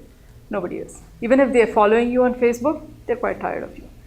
So what you have to do is put it up on your Facebook because it's your moral obligation, it's your content. If you don't put it, who will put it? Put it up. Then take that piece of content and see what you can do with it beyond that. What are the free sites that accept content? Where are the sites where you can say, I have a really good piece of content that fits your site. What kind of a deal can we make? You'll be surprised at how much people actually want to do business with you too. And for not too many dollars. Give it to them. Ask evangelists, hey, you wrote this piece of content, and I wrote this piece of content which blends very well with it. What's the worst he'll say? He'll say no. After some time, he might get embarrassed. You ask him 5 times, the 6th time, he may actually say yes. Because it's really quite embarrassing for adults to go around begging you to take their content. At some point, they have to say yes. I'm just kidding. But, take a piece of content, put it on LinkedIn and say, to learn more, click here and bring them to your site from LinkedIn. They're anyway on LinkedIn. They're reading posts on LinkedIn. They search for your category of content and then bring them to your site. So find ways. So don't make, oh, I can't write content as something that needs to hold you back. Think a little bit about how can I write this content and make it live longer? How can I stretch it into different pieces? And then build a neighborhood. You can have the greatest house in the world, but if it's in a not so good neighborhood, nobody's coming. So build your neighborhood. This is a little bit of link building, which is what Google looks at. From an SEO perspective, there are 3 critical things that Google looks at. One is technical SEO, which tells it the keywords and description, and really who you are. Like I said, that's a necessity. Now it's no longer sufficient. What is sufficient though is Google says, who are the people who want to link to you? Who are the people who have taken your content and put it on their site? Who are the people who call you out in their articles? Who are your neighbors? Who are the people who like you? And why do they like you? What is their strength? So if a New York Times says your company is one of the 20,000 companies today dealing in this, New York Times has given you a link. New York Times is much respected in the neighborhood world. Everybody wants a house right next to New York Times. And Google takes note of it. You have 3 sites like New York Times and Google's like, wow, they not only got 1 New York Times, they got 3. Again, New York Times is not everybody's cup of tea. Your cup of tea might be Inc., it might be CIO magazine, it might be something else, it might be a conference site, it might be anything. Find your neighborhood and go after them. Find a way to link to them, find a way for them to link to you. Even if it means giving them free content and saying, post this. It's okay.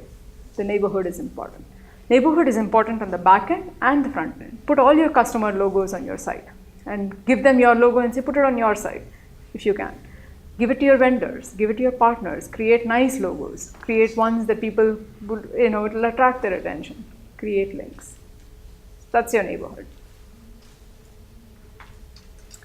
And then there's outreach. So there's always bloggers and evangelists whose job it is to write about your category, about your industry.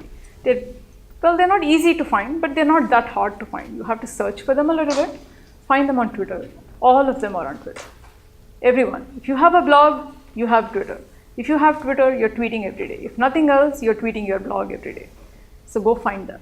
Who are these people who are tweeting about your category? And make friends with them. Tell them to write about you, even if it means paying them just a little, even if it means taking them out for a party, whatever it is, whatever it takes. If they don't respond to you directly, go to a conference where they are and go talk to them. You'll find that if you've connected with somebody on Twitter, they're amazingly happy to see you face to face. I don't know why, but it's true. So please put up photographs that look like you. If you look completely dramatically different, then the power of it is lost a little bit. But outreach and evangelists and bloggers are a huge part of SEO. So for Twitter, what's your advice? Should you DM your people who follow you? No, that's kind of gone. So people used to, and then I think, I forget his name. There was this, so he DM'd his entire Twitter universe. This was a few years back. Hewlett? I don't remember his name. But, and he got slammed on Twitter. After that, DMs have gone down a little bit and people don't DM. But there are some exceptions to that rule. One is customer support. Okay. Customer support actually requests, please follow me so I can DM you. So customer support issues get taken away into DM.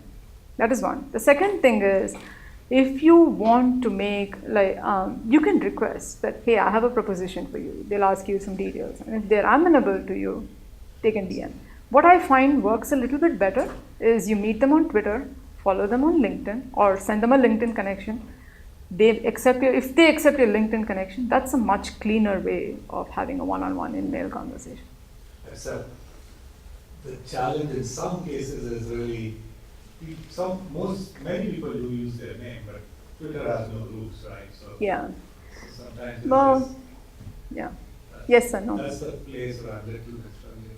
People With who Twitter? don't use their name, you probably don't want to reach. Yeah, so I was going to say that, but I use then, my name on some of my handles. 20 handles, I can't use my name. No, but I mean, if you are doing it for business, I know your business, right?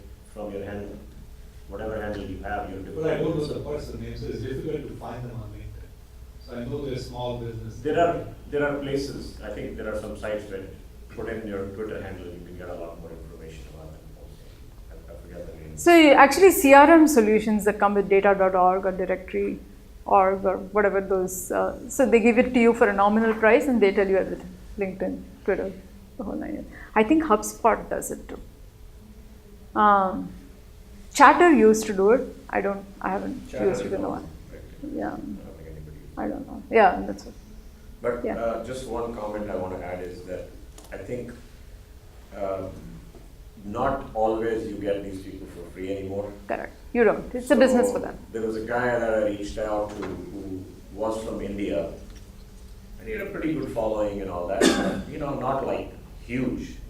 He wanted $8,000 a month, and he'll only do 6 months project with you if you wanted to do it. I was like, okay, I don't think you'll generate $48,000 a week for me, thank you very much. But that's kind of, my point is, don't expect that they're always going to be free. So this is not the easy way out. These are, so again, I don't know, somebody asked the question about, if I don't have the budget to do big things, what are the small things I can do to start keeping things warm, to scale up? These are things which are small, though have a profound effect. If you can get a good evangelist in your industry to write one article about you, and you can promote it, And these things you can do with time, Yeah. not with money. they actually cannot be done with money. They have to be done more with time. And it's about meeting them in multiple places, looking at their articles and then writing your articles based on them. One of the things that we like to do is when somebody writes about something, you take a piece of it and say, this is core to my business. I have a stealth mode company that I work with. They're sort of marketplace of sorts. One of her value propositions is if you use her service, you can save on car. You carpool and then you save the planet and you go green and all that. So she jumps onto every bandwagon there is for a nonprofit. So if it's green, there she is. If it's carbon footprint, there she is. So it's how she leverages it. So if somebody writes about, we are really trying to become more sustainable so we can save the environment, she takes just the bullet point that talks about saving the environment and tells that person, my company also saves the environment while being a for-profit. We do all these things and we are basically sustainable. If they say, we want to help women entrepreneurs, there you are. I'm a woman entrepreneur. So it's, without being too cheesy about it, it's the entire article may not be about you. It may be a bullet point, it may be a paragraph, it may be one takeaway from it. Take that and say, this is what I wanted. Totally talk to me, and this is where. So the other experience that I have seen is somebody sends you a LinkedIn invite, you accept their invite, and the next message is they want to sell you something instantly. It's like, okay, now I wish there was a way to say, okay, now just block this person forever. There is. You can unfollow on LinkedIn. It kind of just, I feel that is rude, so I don't ever do it. But the point is, it's like, okay, build a relationship. Social channel is about building a relationship, and then afterwards, if you ask something, it'll get back. See, Twitter is a little more amenable to that kind of offensive behavior, but LinkedIn is about, let's have a little romance before we get married. Twitter, it's let's get married and figure it out. So it's a little more on that side. But Facebook, on the other hand, is just stay out of my face.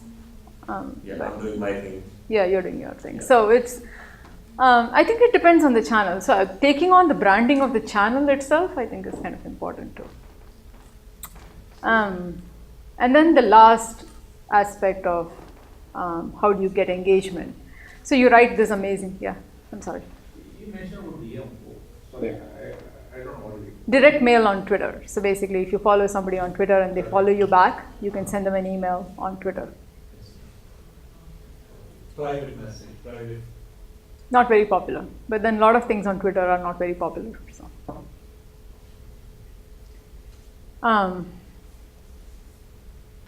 So one, I should mention this. When you create a list on Twitter, I'm sorry, I don't know your name. But, when you create a list on Twitter, you can DM them.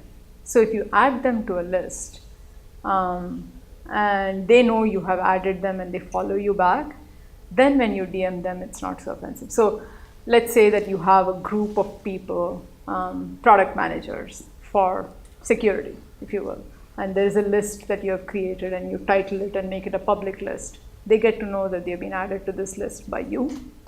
Then you can request them to follow and then DM them. And that doesn't become... This feature, so that's one thing to research. Yeah. The other way of DMing, so have you heard of tweet chats? So there's a huge Google Doc somewhere. So just put in public tweet chats and it should show up somewhere. It's a Google Doc, it's a running doc. Every Monday, brand marketeers will meet for tweet chat. Every Tuesday, some non-profit group meets at 1 o'clock and somebody else meets at 2 o'clock. And so what they do is basically bombard each other with tweets. They chat on Twitter, which is terribly irritating for the rest of the world. But for them, for the space of that 1 hour, those 10 people are buddy-buddy. So if you connect there, Hashtag, yeah, every one of them has a hashtag. So brand chat is #brandchat. And there's a sorry, Are they popular anymore? Because I don't find them that popular. so the people who used to use them continue to use them because I get bombarded on at New that people time. don't like it at all. I don't know. I can't. Yeah, I haven't attended a I tweet used chat. to do that a lot before, but I don't find them very useful. But the people who talk, usually they are, so PR, for example, PR consultants are on multiple tweet chats. I think that's the way they drum up business and they also stay current. There's also mom's chat and all this that you want to avoid. But yeah, it's similar to basically on a Facebook post, people start commenting, right? Except Facebook has more filters. Correct. Not see it. So this is real time also. yeah, it's real time and they use a tool. You can use HubSpot, you can use Hootsuite, you can use tweet chat so that you can keep track of it. But if you connect there, then that's kind of similar to a real connection. Okay, content promotion. So there's social shares. Anybody here doesn't know what a Facebook share is? Okay. So we can skip over that. But basically when you write content, you want to share it. Sometimes reciprocal sharing is also nice. Share somebody else's and then 2 days later say, did you like this? You should share it. See, they share. Engagement. So engagement is a different SEO tactic. One that's quite not used enough. So on your website, if you have a blog, for example, and you have somebody who can moderate it to some extent at least, open it out for comments. Let people come in and say, hey, this was very interesting, but I don't agree with this, or I agree with this, or, as long as somebody who receives it and has to approve it, you won't get too much of offensive language. And you can always close it. You can say it's only open for comments 2 days after the blog has been posted. Google loves comments. Anything that gets a ton of comments, Google will push up. Even if it's in a blog and it gets archived in 90 days. Google loves comments. Not only Google, comments give you an idea for your next blog. They are the perfect way for you to jump off and say, that's what they want me to write about, I'm going to write about it. So that's a no-brain focus group. What do people want to know? Let's open it out for comments. I love comments. So way back when I had a client in the finance industry. It's a strange industry. They are cutthroat. They are horrible people. The entire industry, they're just mean, rude, horrible people who unfortunately were the first winners of SEO. They understood SEO better than Google understood SEO, I tell you. So at that time, so you know how people go to Yelp and write bad reviews, and then if you go through the bad review, it will be your competitor who wrote a bad review about you, so you get dinged and so they took that to a whole new level. They would set up a separate sort of site on their business, and then one person would write it, and every day somebody would go in and comment. Why? As soon as a comment comes, Google's robot comes in and says, somebody's still commenting on this. This is fresh content. This is fresh content. Everybody would comment. And then they also use that as a method to push other people down. So they would get 300 comments. They would hire people to come in and comment and talk to each other and all those things, and their competitors couldn't do it. Guess whose blog went down and whose blog went up? And then they took this to a totally different level. Then they would buy a URL saying, my competitor is a piece of crap. Sorry for the language, but my competitor is really bad.com. And they would fill it up with stories of how bad that competitor was. And they would make it seem like it's a real story. And they would go in every day and comment on it. So that thing would show up #1 on Google. But the very first link on Google was, my competitor is so very bad. He did all these very bad things. With a whole ton of comments below it. And here is the kicker. If the company whose name it is goes in and says, that's not true, this story is false, guess what happens? It gets pushed up on Google again. They made a business, not made, they still make that URL still exists. Anybody heard of DellHell.com? That was Dell's hell. There was a whole, way back when, not way back when, even today my Dell crashes all the time, but it was truly hell. The Twitter handle for DellHell.com was DellHell. They had a website called Dell Hell. Even if nothing happened, they would say Dell Hell, and they would put it up there, and it was right up there. As a response to that, Dell became one of the first companies to do customer support on Twitter and do it really, really, really well. That's another, somebody was saying, that's another example of using an existing channel and doing something slightly different to make it work for you. They took Twitter and made it a customer support and made it work for them. So anyway, you can try that with your competitors. If you can't win, at least make sure that they lose. Well, you have there an are some SC. sites which make money out of it. It's basically complaint board and all that. Correct. And those guys actually, you can put a complaint for free. After that, you lose the right to ever remove it. Oh. And they run the lawsuit because they are just posting someone else's Correct. opinion and so on, and they charge a lot of money for you. See, but in an industry where everybody is the rat, it's who's king rat. So financial industries like the one I'm talking, everybody does it. Everybody has a my competitor is really bad.com. So it's like, well. But in Europe now they can't do it, right? I don't know. Because there's a right to forget, and that has to be enforced by you. So Okay, they're not moving to Europe anytime soon. So. Yeah, but I'm just saying that is now, at least in Europe, you can say this site to Google that you have to forget this site completely, and here are the reasons that Google has to do it. And I think it's coming to the US. That's a different thing. So anyway, content promotion is critical. If you're going to write content, if you're going to repurpose content, find a way to promote it. It doesn't come naturally to everybody to go around, pushing your content on other people's face. Try it. Maximum you won't succeed if you don't. You can push it on your own. You can. So there's other ways of doing it too. Like yesterday, we were talking about Quora on Tuesday. So you go to Quora, somebody asks a question. You can give a legitimate answer and say, hey, my site, and you don't have to give the URL. You don't want to make it too marketing. You can just say my company XYZ does this and does this really well. However, we have put in a certain negative there, put in a positive there, try to make it balanced and promote it. Or you can say read more about it on this blog. The minute you put a URL, one gets a feeling that it's marketing oriented. But I remember when, in the times when Yahoo Answers was used hugely for content promotion, they used to have moderators who would take you up and take you down and things like that. And they would use links all the time because of it.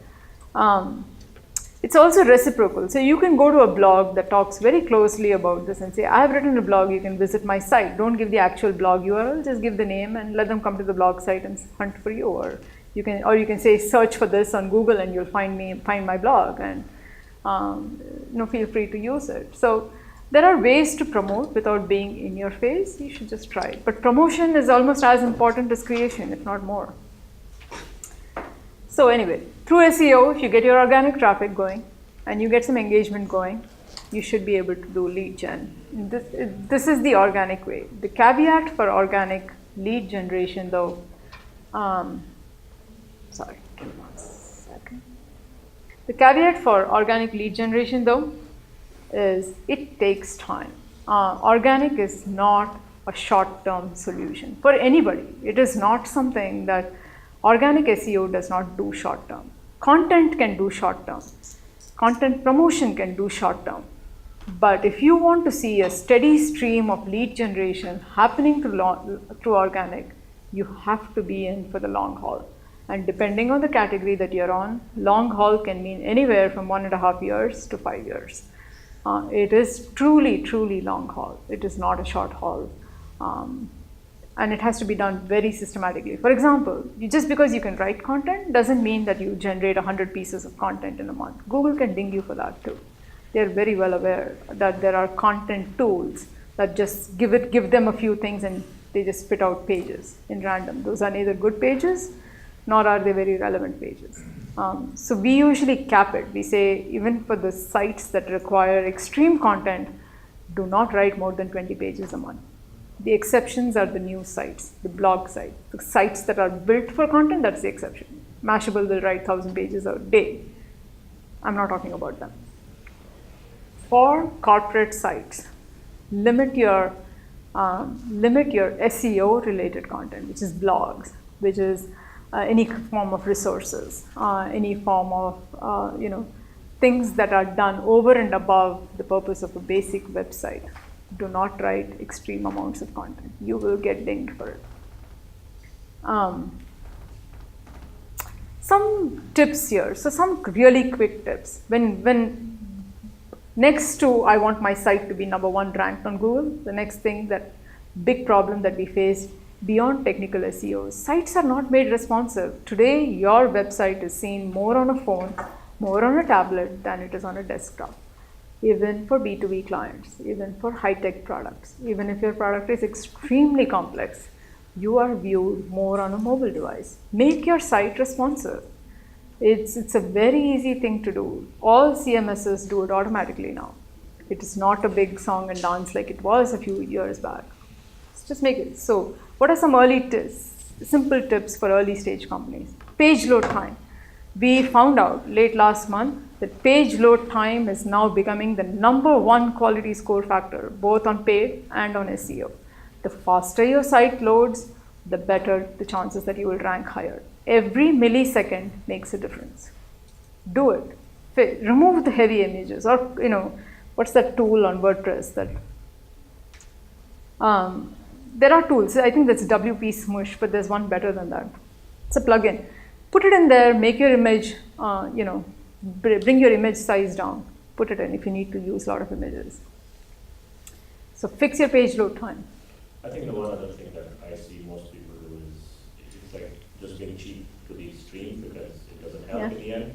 So they'll get a $5 site and think that is going to get a $10 product will do, and it doesn't. I mean, I saw we took the site from GoDaddy account, which was even $40. We went to the WordPress specific site, WP Engine, $99, but page load time went to $25. Yeah, it makes a huge difference. Okay. And then you take care of a lot of the other maintenance that you need to do on your site. So, sometimes money does buy you some value that ultimately pays for it. No, and the other thing, very simple tactic that most people don't do for some reason is add a Google search box to your website. If your website becomes an extension of Google's search engine, guess who's really happy about it? Do it. It's a really simple trick. Letting people do web search through your website is a good thing. It doesn't do any harm. And when you're sick and tired of people searching for irrelevant things on your site, you're big enough, remove it. For the initial early stage, get your brownie points. Be nice to Google. And then there are some advanced tips for people who have been doing SEO for a while, who have been in the business for a while. Just be creative about the content that you write. It takes a little more time. You may even have to, get in external resources for it. But think outside the box with respect to your creativity in content. creative content has a much better way of standing out than just standard content. Thumb optimized. So it's no longer enough to be just responsive. The example I gave with my teen daughters apparently applies to everybody. Gray hair, no gray hair, bald head, whatever it might be. Everybody is now searching voice search. Thumb optimized. They are using their thumb to search to this, to just swipe. Make your sites thumb optimized. And then voice search, get ahead of the curve. Google told us almost 2 months back that they are bringing in algorithms for voice search. We don't know how that is. We don't know what that is. But think a little bit out of the box. How would you search with voice? How does your spouse search with voice? How do your friends search with voice? Ask them. If you were to look for this, how would you look for it? What is the sequence? Collect your own, do your own focus group of 10 people. That's better than 0. And then if you can do it for 20, that's better than 10. Just start somewhere. Google has to start somewhere. They have to figure out how to get optimized for voice search. Why don't we use the same time? Maybe you can get ahead of the curve. Okay. Any questions? How many people here can generate content at the snap of your fingers? Nobody? Seriously? So this is the number one problem that we face. What was the question, sorry? How many people here think they can generate content just like that? Well, it is a complex problem, but like most complex problems, it can be broken down to make it slightly more simplistic. There is no easy, simple answer, otherwise Google would ding you for using those easy, simple answers. So, but these are some things that I have tried. Thought I would share it with you. So bear with me. So there was a company that I worked with for a while called Zangadi. So Zangadi had a very unique problem. Maybe not that unique. One second. So we were extremely tight on budgets. We literally had no budgets. And we had extremely powerful competitors. So in the space of our keywords, we had VMware, we had Cisco, we had all these people who were just throwing money at them. And we were not doing very well organic, but we needed to do well in organic. What we had, the ace up our sleeve, was we had signed a 1-year contract with this company in India, who funnily enough were good at generating brain dead content. So if you just said, write 4 lines on this, they were good. If you said write 4 pages on this, then we would spend the next 4 years trying to edit it. It doesn't work. But just simple content, they knew how to spit out. And we had a contract with them where they would do unlimited number of pages for a flat fee. Yeah, we got really lucky. And they were good designers too. So this is what we had. Now if you go to Google, this is one of my favorite new features of organic. This is called a definition box, so you can call it just the Y box as we do. So what Google does here, what is it here? So this one is actually slightly bigger than normal. But typically, when you say what is hybrid infrastructure, it is 2 lines, each line of no more than 10 words of easily read, simple snippets of information.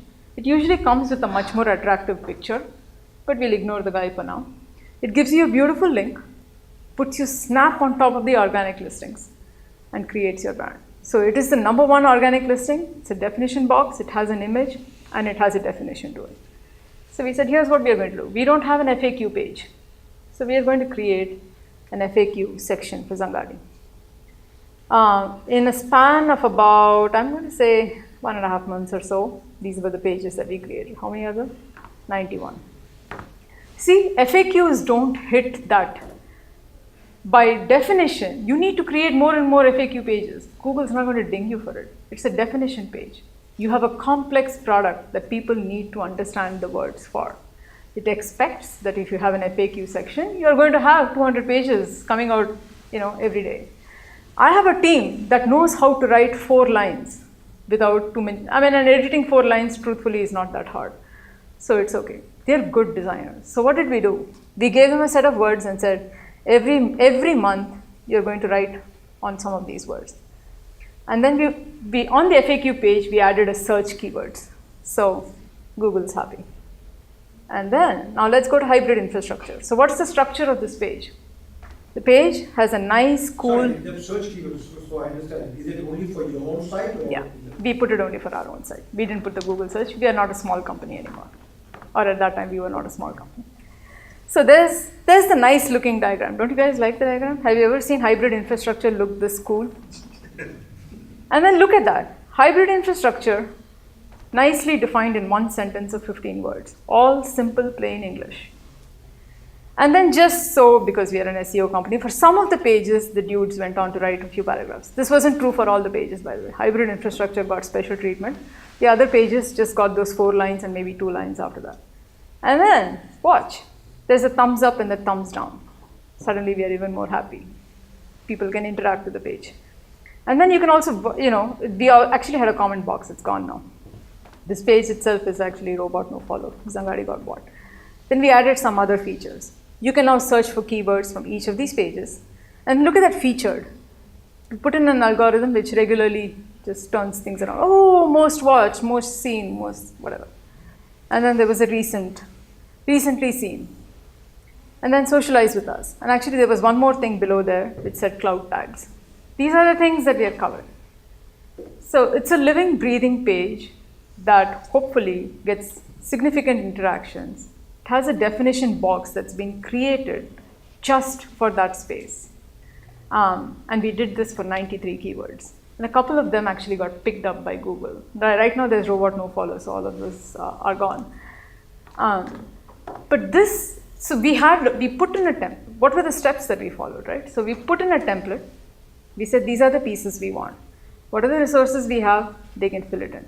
We'll throw the keyword at you. You write a definition. We will edit it so that it's in simple, plain English and no word is longer than 7 alphabets. You put in a nice diagram. You put in search, recent features. You put a thumbs up, a thumbs down, and a little box to comment. Google is happy. Visitors are happy. This is brain dead, regular churning out of content for a team that could not churn out any other content. We cannot write white papers. We cannot write ebooks. We cannot come up with infographics. We simply don't have the money, time, energy, anything. This was our answer. And oh, by the way, right on top of Google's organic search is a place where this can go sit. So right now, funnily enough, though we don't show up on the organic search itself, just today I was looking at something else. Oh, come on. It was there. There you go. Not too far down for something that has a robot no follow. There's actually this image was even higher when we were. So for people who like Pinterest, who like to see image searches, that's a huge value proposition. There's a whole marketplace of people out there who are going to create presentations, go right click on a picture and add it in. You saw me do it a couple of times. Paul did it lavishly. All the images got his blessings yesterday. My point is this. Organic search is not just keyword and voice search and being first on the general page. Find roundabout ways of getting to the same place. And don't make a song and dance about it. Put a simple template in place. Tell your team to do simple things. Populate it. Do it well. Do it correctly. Do it regularly. And just push it out there. Don't let content writing become bigger than it should be. It need not be that hard. I have some other, so where are we on time? All right, let me show you this. So this is a case study template. You know, everybody that we talk to says, oh, our customers are super happy with us. Write a case study, man. If your customers are super happy with you. Okay. If I can ever scroll up on this page, I'll show you what this page looks like. Okay. This is a case study template. Case study templates mostly are boring pages where people don't read more than the first paragraph. So be smart about the first paragraph. Then write whatever you want to write in the second paragraph. In the conclusion, write something smart. Now, if you want them to read more, put a nice video there. 2-minute video. Take your smartphone, take a video of your customer saying, that was really, really good. I slept well for the first time in years. Thank you. He could have been talking about the Whole Foods market for all you care. All we want is this expression of delight. Put up a results banner, right? That's all they want to know. What did you do that changed their life? Don't hide it within your content. Nobody's interested. Put it right on top. Tell them, this is what I did. If the customer cares about your results, show him your results. Then you write your entire life story and all the wonderful things you have done in life below in the content where nobody reads. But if you're going to write it, huh? Probably Google reads that. Oh, exactly. So those parts are for Google to come in and. So what do you write in the body? Put the problem. Make sure you use keywords when you're using the problem. This is the problem they had. This is the solution that we had. The solution should prominently use your key keywords. We use this in this great form with this great feature, and we solved it for them. And then put a testimonial banner, put a nice picture, put a nice, whatever it takes, and then do it.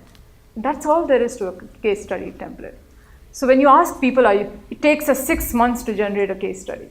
Or I have to hire this consultant who's going to charge me an arm and a leg to come up with one case study. No, it doesn't have to. You need permissions from your clients. You need the client logo. If the client is willing to give you a video or something, great. If he's not, so be it. It doesn't have to be there. What you need is results.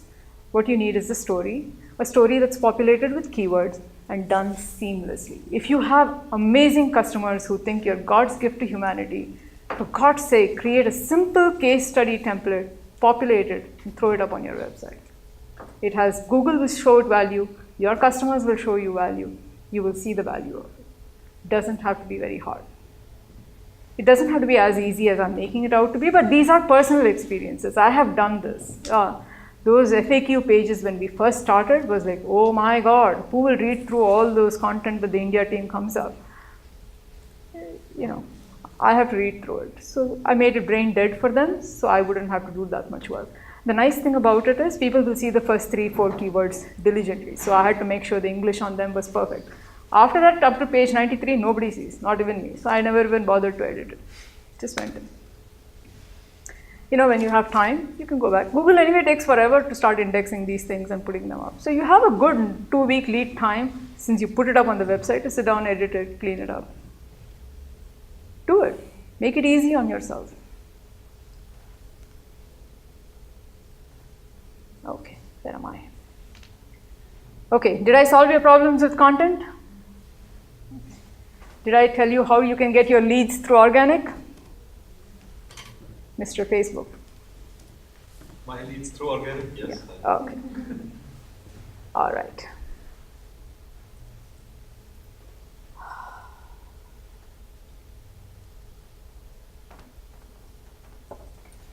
So the other thing, now that you know how to publish content, publish it regularly. FAQ boxes, I mean, FAQs are great. Do it. Take my idea. Everybody can have an FAQ and then we'll sort of get over that and move on. But publishing regular content is important as well. And there are 3 very simple steps. Create a template, populate the template. So first is your content calendar. Build it out months in advance. So we have a social media person. At any given time, if I say, hey, what is the theme for the week? She just pulls themes out of her own imagination. Oh, this week we are going to teach them about our industry. Okay. I know very well that she had not planned it before I asked her the question, so she just comes up with anything. She puts it into the content calendar. But you know what's the nice thing about it? She comes up with things which don't strike me immediately, at least. Suddenly we are now working out of content themes that we never thought before, and I would like to think which are pretty unique. So that forces her into the rigor of creating a theme. And then I say, oh, we have these events. She puts all those events into it. So what happens there is we have an event in September in Europe. We have another event here. So that goes into the email. So the content calendar that she builds takes the theme. If you have an email newsletter coming out, already one CTA is the event, and the body copy already installs one of the theme ideas. What's the branding of the headline? So the headline is, you first want them to open your email, or you first want them to open your blog. It needs to entice them. Spend all your time figuring out, if this is my theme, what are my headlines? Think like Jeopardy, or think, wear on hats to say, what is it? If I'm going to talk about my industry, what are the questions that people ask? Write out the questions. Then we can fill in the blogs later. Second step, which is the important info loops step. So you ask for keywords from your paid team, or ask your social team, what are the hashtags that got the most number of clicks? Take those keywords and populate them into your content calendar. Put them in, you have a template, just put it in. This keyword needs to be in the headline, this keyword needs to be in the body copy, this keyword needs to be in the conclusion, whatever. What are the posts that have worked?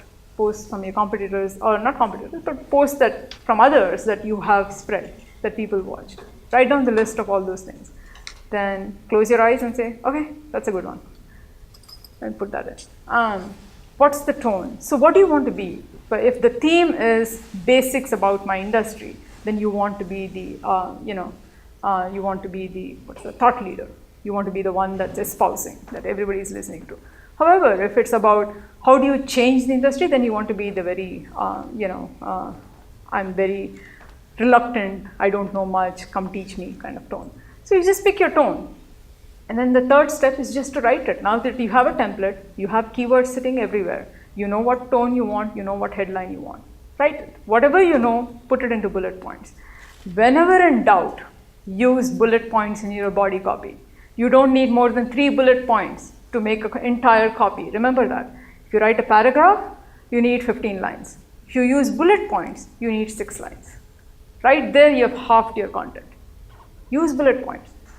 And when in doubt, use a beautiful picture that's relevant to your blog. So somebody had written about infrastructure solutions, and they had a pack of wolves running in their picture. I'm like, what is the connection? There is zero connection. But that was apparently Wildlife Week. So the pack of wolves made complete sense for a blog which had nothing to do with wolves. It had nothing to do with the safari. It had nothing to do with wildlife animals. But everybody was posting wildlife pictures, so this guy posted wolves out there. He got his shares too. That is smart. So put a picture. When in doubt, break your content with a picture. And then write in it. So the 2 most important things in any piece of content, actually 3 most important things. Have a good introduction. If you don't give them a reason to read, they are not going to read, no matter what it is. So spend some time. From your headline, your introduction should flow. And then conclude well. If you want them to do a CTA, then conclude really well. Say, read this, go here, do that, download this, whatever it is. And then use bullet points. And when you put bullet points, before the hyphen, put something in bold. So they don't have to read the rest of the sentence, they will just read the bullet points. If you make content digestible, they will come back for regular snippets of the content. If you don't make it digestible, it's not worth it for them. And then fill in the body.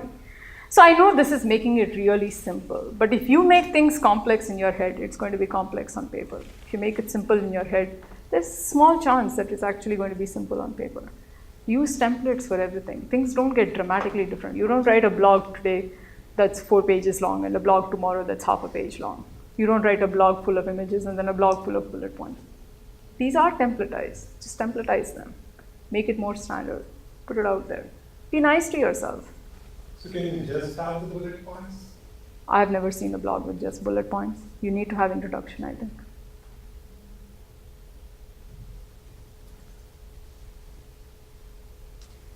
Okay. So I'm going to skip over this. I've waxed eloquent on analytics because I don't have time for SEM otherwise. This is my SEO dashboard. Notice the big thing here. You need to compare 2 weeks, week over week. Always compare. Google lets you compare, so why not? Okay, now we come to the gambling part. This pay-per-click is your cheapest focus group testing ever. Yes, you can ask Google to send the check to my house. I did the biggest piece of advertising for them. You will never get a good focus group testing like you will with paid. If for no other reason you do SEM, do it because you don't know what you don't know. Test your messages, test your ads, find your keywords, find your customers, find out what they're doing, who they are. Use Google. It's never going to be cheaper than that. So it's scalable. Almost no other channel, not just Google, Google, Bing, LinkedIn, anything that has paid search is really, really scalable. You can put in the money and see the scale happen. I can't think of any other channel, barring maybe organic after 5 years, that is this scalable. This is the one where you can turn on and off the knob and see your leads go up or down. It's the most predictable channel in terms of performance. It's a sad thing to say, but it's the truth. It is most predictable. You can, if you have done this enough, I can say with authority that at $100 per day, in 6 weeks, I guarantee there will be at least 10 leads per month, per day. At 6 months, there will be at least 35 leads per day. In 1 year, I will triple what I did in 3 months. So there are certain guarantees I can put into place. I can tell you that if you double my budget today, your CPL will go up by 25%, and that's the number of leads you're going to see. I can tell you that the same CPL will be half in 1.5 years. So stick with it. That is how predictable it is. It is a mathematics game. For people who have done engineering, whose basis is in math, PPC is a dream come true. Again, don't make a song and dance out of it. Nobody launches 15 campaigns on day one. Launch one campaign, one set of keywords, 3 ads, create one landing page. Don't take them to your home page. Spend the effort, go to Optimizery, create a standalone single landing page and launch it. You don't have to make it more troublesome than it already is. Once you launch it and you start seeing the value, then take your time, create better ads, create better landing pages, do whatever it is that you want to do. That's how I do it, even today. I launched a campaign just about a month and a half back. This is what I did. It launched in 2 days with a set of keywords. We just threw everything inside and let Google make the decision. There's campaigns and ad groups. So the hierarchy is you have a campaign can have several ad groups. Each ad group has keywords and ads.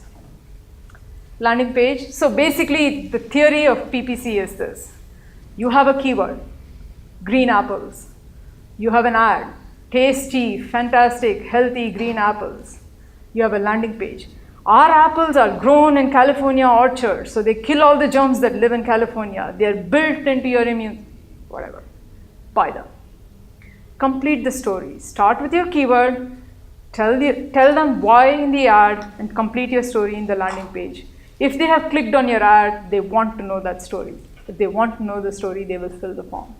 PPC is not here to play a good host to you. It has one job and one job alone. If I'm going to spend money to bring you to my site, you have to do whatever it is that I want you to do. And what I want you to do is fill a form and become a lead. This is not a mating game. It's not a romance. You don't need to bring me flowers. I don't need to be nice to you. Come in, fill the form, give me your contact information, get out. You're done. This is not organic. You don't need to build a site. You don't have to make people comfortable. Just have to be aesthetically pleasing and have a single point of definition. Your only job in PPC is to get a lead. If you're going to get traffic, please don't use search keywords. You can use content network. Don't use search for traffic. It's not worth it. Okay, everything in your account contributes to optimization. From the name of your campaign, name of your ad, name the keywords that you select, what's your bid price, what's your budget, everything plays a role. But there are some things that play a much higher role. Optimize to bids. Put in the high price first. Automatically, even if you do absolutely nothing, it will go down. But if you do something, it will go down faster. Create 3 to 6 ads. And there are no favorites. There is no favorite child in your ad. If the customer likes the ad, he will click on it. If he clicks on it, you let the ad stay. If he doesn't like the ad, you remove the ad and give him another ad. It's as simple as that. Customer likes it, you keep it. Customer doesn't like it, get rid of it. Clear CTA. Come in, try my product, buy my product, learn more, do this, fill the form, you're done. There is no, oh, it was so nice to see you. No, it wasn't nice to see you. You took money from me to come to my site. Fill the damn form. Otherwise, please don't come back. You're done. Lead gen centric landing page. It has to be everything in your landing page is about the form. Put the form there. If it's a pop-up form that's working, put the pop-up form. If it's the button form, it's the button form. If you can only have 3 fields, put only 3 fields. You don't need the rest of the information. They will come in and give it to you later when you call them on the phone. If they want an ebook, give them the ebook. They want a free trial, give them the free trial. They want both, give them both. Again, set up Google conversion tracking from day 0. Do not start your campaign. Do not activate your campaign unless you have conversion tracking. If you use phone numbers, this is a favorite. Oh, we use phone and my receptionist collects the phone calls. Get me a unique phone number. And she's not collecting the calls. It's going straight to your ISRs. I need to know, get a Google Voice number. It will tell you the entire tracking. Who called, when they called, why they called, what happened. So, and link it to Salesforce. So there's no, everything is a lever to, bid price of course goes without saying. You can raise and lower your bid price. My own recommendations for the first few weeks, don't play too much with the bid price. You want your positions there. That will be, everything contributes to the quality score. Let Google think you're willing to spend a lot. It will give you a higher quality score. And then you can always pull the rug from under their feet. Lower the price when your quality score is very high and they can't do anything about it. They're not going to kick you out. Test ads continuously. There is no messaging that you know that works. Use Google for that purpose. Put an ad in, see how they react. If they don't like it, put another ad in. There are no favorite children here. Let it happen. Landing pages, you have to test continuously. I can't tell you the number of times I've said, that landing page is really going to do well, and it will turn out to be the worst performer. It's like, it's not that we don't understand our customers, but when we see it, we see aesthetic landing pages. When they see it, they see functional landing pages. It's very difficult to cross that barrier. Put up your landing pages, let them choose what they want. So the other thing is keywords, and this is again another CEO flaw. That's my favorite keyword. No, there are no favorite keywords. If they don't convert, get rid of them, especially if we are spending a lot of money. There are some keywords which will not convert, but will contribute towards the conversion. Those you can keep, but if you keep keywords that are eating up a lot of your money and not converting, they're doing two things. One is they're taking your account down. Second, they're not allowing keywords which could get you conversions to even get any budget to show up. They don't even get impressions. They don't get clicks. So you never know. You're just stuck in this mess. Get rid of them. You can always bring them back. When your account is doing well, then the broad keywords come back in. They get charged less and they start to do well. This is temporary. For 6 months, keep them away. And then you can bring them back. Analytics. Oh, I should show you my cool little, where is it? So track your reports daily. Can you see here? We started on June 26th. And every day we have impressions, clicks, CDR, cost, CPC, conversions. Every morning, this is the first thing I do. It's so joyful to know that there were 3 people who looked at your ad, liked it, clicked on it, came into your landing page, filled up a form. You know how happy it makes me? It is such a joyous event. Record it every day. Record it diligently. Do it first thing in the morning and your whole day will be blissful. Trust me. And then if you want even more dose of real happiness, look at your graphs. Look at my graphs. Ignore the last bullet point. See how they go. That's my conversion rate. It's 40% on some days. And then that's my CTR. So CTR is important for quality score. So these are life's little pleasures. If you're doing well, you should have graphs, you should have analytics, you should have measurements, you should be able to pat yourself on the back. And PPC gives you so many reasons to do so. Take it. Somebody asked about Bing. Who asked about Bing? Did you? Okay. So here's the really nice part about it. There is something called Google AdWords Editor, which holds all your accounts and whatever. It acts like the Excel spreadsheet that Google came up with. About 2-3 weeks after you launch, and you're fairly certain that you pick the right keywords and you pick the right ads and things like that, download the whole thing and upload it into Bing. If you had CPLs of $50 before, miraculously the CPLs will become $35 because Bing is really, really good at delivering high quality leads at a very low CPL. What Bing does not do well is it does not scale. So you have to continuously create new campaigns and you find new keywords and new themes and just reinvent yourself all the time. But should you be willing to do that, Bing can, I have never seen Bing scale miraculously. Like you can't throw 4x the amount of dollars and say I'm going to get 4x. It doesn't happen that way. But Bing does deliver quality leads. It does deliver at a very high CPL. There are very few industries I've seen where Bing has not succeeded. For the most part, it does succeed. And the really nice thing is all you need to do is download from Google and upload it into Bing. You don't need a separate Bing brain to manipulate Bing. You can just let it go with what you have from Google. So do it. LinkedIn is another. LinkedIn, do not launch LinkedIn before you launch Google. Once you have your messaging completely, LinkedIn is extremely expensive. It's high cost per click itself. Its starting bids itself are very expensive. So you need to have everything in place. Then go and target either LinkedIn groups or LinkedIn demographics. Both of them work well. Image ads work really well on LinkedIn. Use it. You will get extremely high quality leads. Extremely high quality. There are sometimes the mind boggles. They bring in lower volumes, but their quality leads will outshine Google's quality leads. But they also deliver at a much higher CPL most of the time. Optimizing LinkedIn is a little bit harder. But if you're looking for quality leads, LinkedIn also turns around very quickly. It doesn't have the 3-week lag and 6-week lag and all that. It can actually deliver within a couple of weeks. It can start delivering really good leads. But LinkedIn does take more efforts than maybe even Google. Any questions? The comment I learned is that in some cases, if you're really budget conscious, experimenting on Bing is actually cheaper and you're not worrying about scale. Yeah, but experimenting on Bing is very hard because they simply don't get, so they don't get the volumes for me to test out ads well, for example. So Case by case. it is case by. So software downloads, for example, tend to do really well on Bing for whatever reason.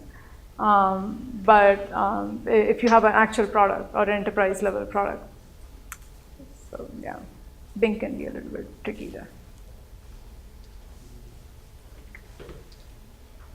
Oh, I'm done.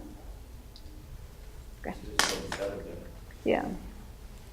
Apparently, I can't go down anymore. No, because you're not in a present mode. Oh. So I'm going to do, I was planning to do another exercise. I'm going to pull that up. So do you guys want to see my free trial template or do you want to see the exercise? Okay, both is not happening. I'm dead tired. Pick one. Just kidding. Free trial template or the, hey, silence when I go with the free trial template. Yeah, I'm fine. Okay. So this is the free trial PPC template. So I do have to add a caveat here. For PPC, do not use your header in the landing pages by default. Create the first landing page without your header, your footer, and all those nice things. Put the logo, of course, but don't give them a reason to go browsing around. Like I said, they're not visitors. They're not invited guests. They're paid for guests. They have to come in, they have to do. If you give them options, oh, go see my product site. Oh, go see my careers page. That's what they'll do. They'll go around, browse around, and they'll forget why they came there. Not interesting. Lock them in, box them in, let them do it. However, if you find that that's not who you are, that your site needs more information to be given, create tabular microsites. We call it 3-tab microsites. So it looks like a home page on the front, tells all the case studies and customer stories and all those nice things. And then the second page talks about the product, who's used it, what has happened, how it can be used, what are the industries it's good at. And maybe a third tab if you really feel like we need to complete that story nicely. Don't put the header, it's a microsite. Create a microsite which gives them the feeling that they are not boxed in, but at the same time doesn't take away the value of what they need to do. Make sure your CTA buttons are on all the 3 pages. So wherever they go, they're followed by, you need to do this now. Sort of keep them that way. What I'm showing here is the 1-page most popular landing page. Okay. So that's the logo. You can move it on the left or the right, whatever works for you. Headline is a keyword, the value proposition. So remember, there was a keyword, there was an ad. Take the headline of the ad, put it as the headline of the landing page. You need to complete the story. They want healthy green apples. Say healthy green apples in your headline. Otherwise, they're not going to buy any other green apples. The form and button, it can be a pop-up form. We have seen 50-50 pop-up forms have worked. Form and page has worked. Something worth testing. Every site is different. Features and bullets, 3 to 5 bullet points, no more than 5 under any circumstances. Find your top 5 features, max. Every bullet point should have 2 to 3 words, colon, write it in 1 sentence. You're done. Testimonial and call out. If you can put a picture, great. Put a picture of they like that human connection.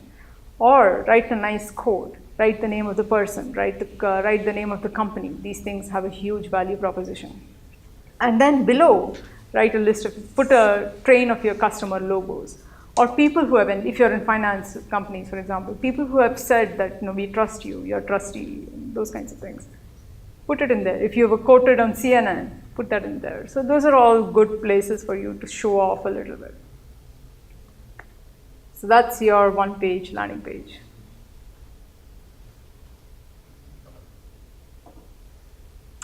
Any questions? Can you scroll it down? No, so that's it. That's the last line. Sorry, scroll it down.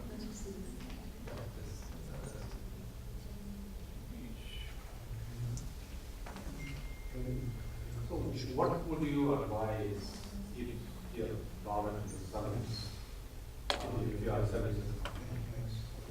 How it will be different or it applies to both. In what way? So it kind of applies to both. Depends on how complex it is. So the reason I would suggest a 3-page microsite is for things that are more hard to explain, or where you're unsure of what parts of your features you need to explain. Those kinds of things. And they're very few and far between, truthfully, and microsites are really hard to create too.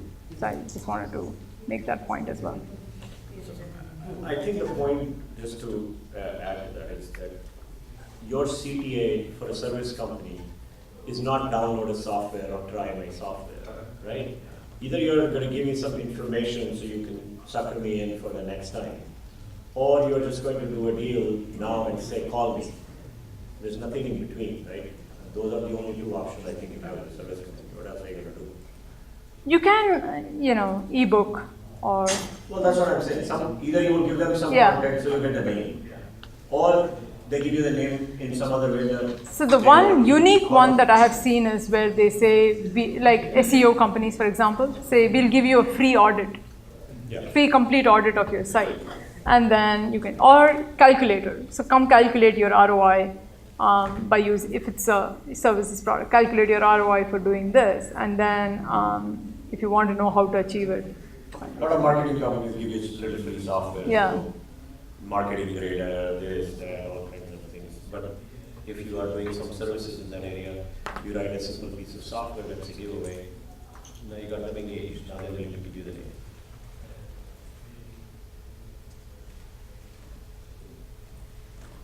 All right. Thank you guys for coming today, for staying for the entire 2 hours.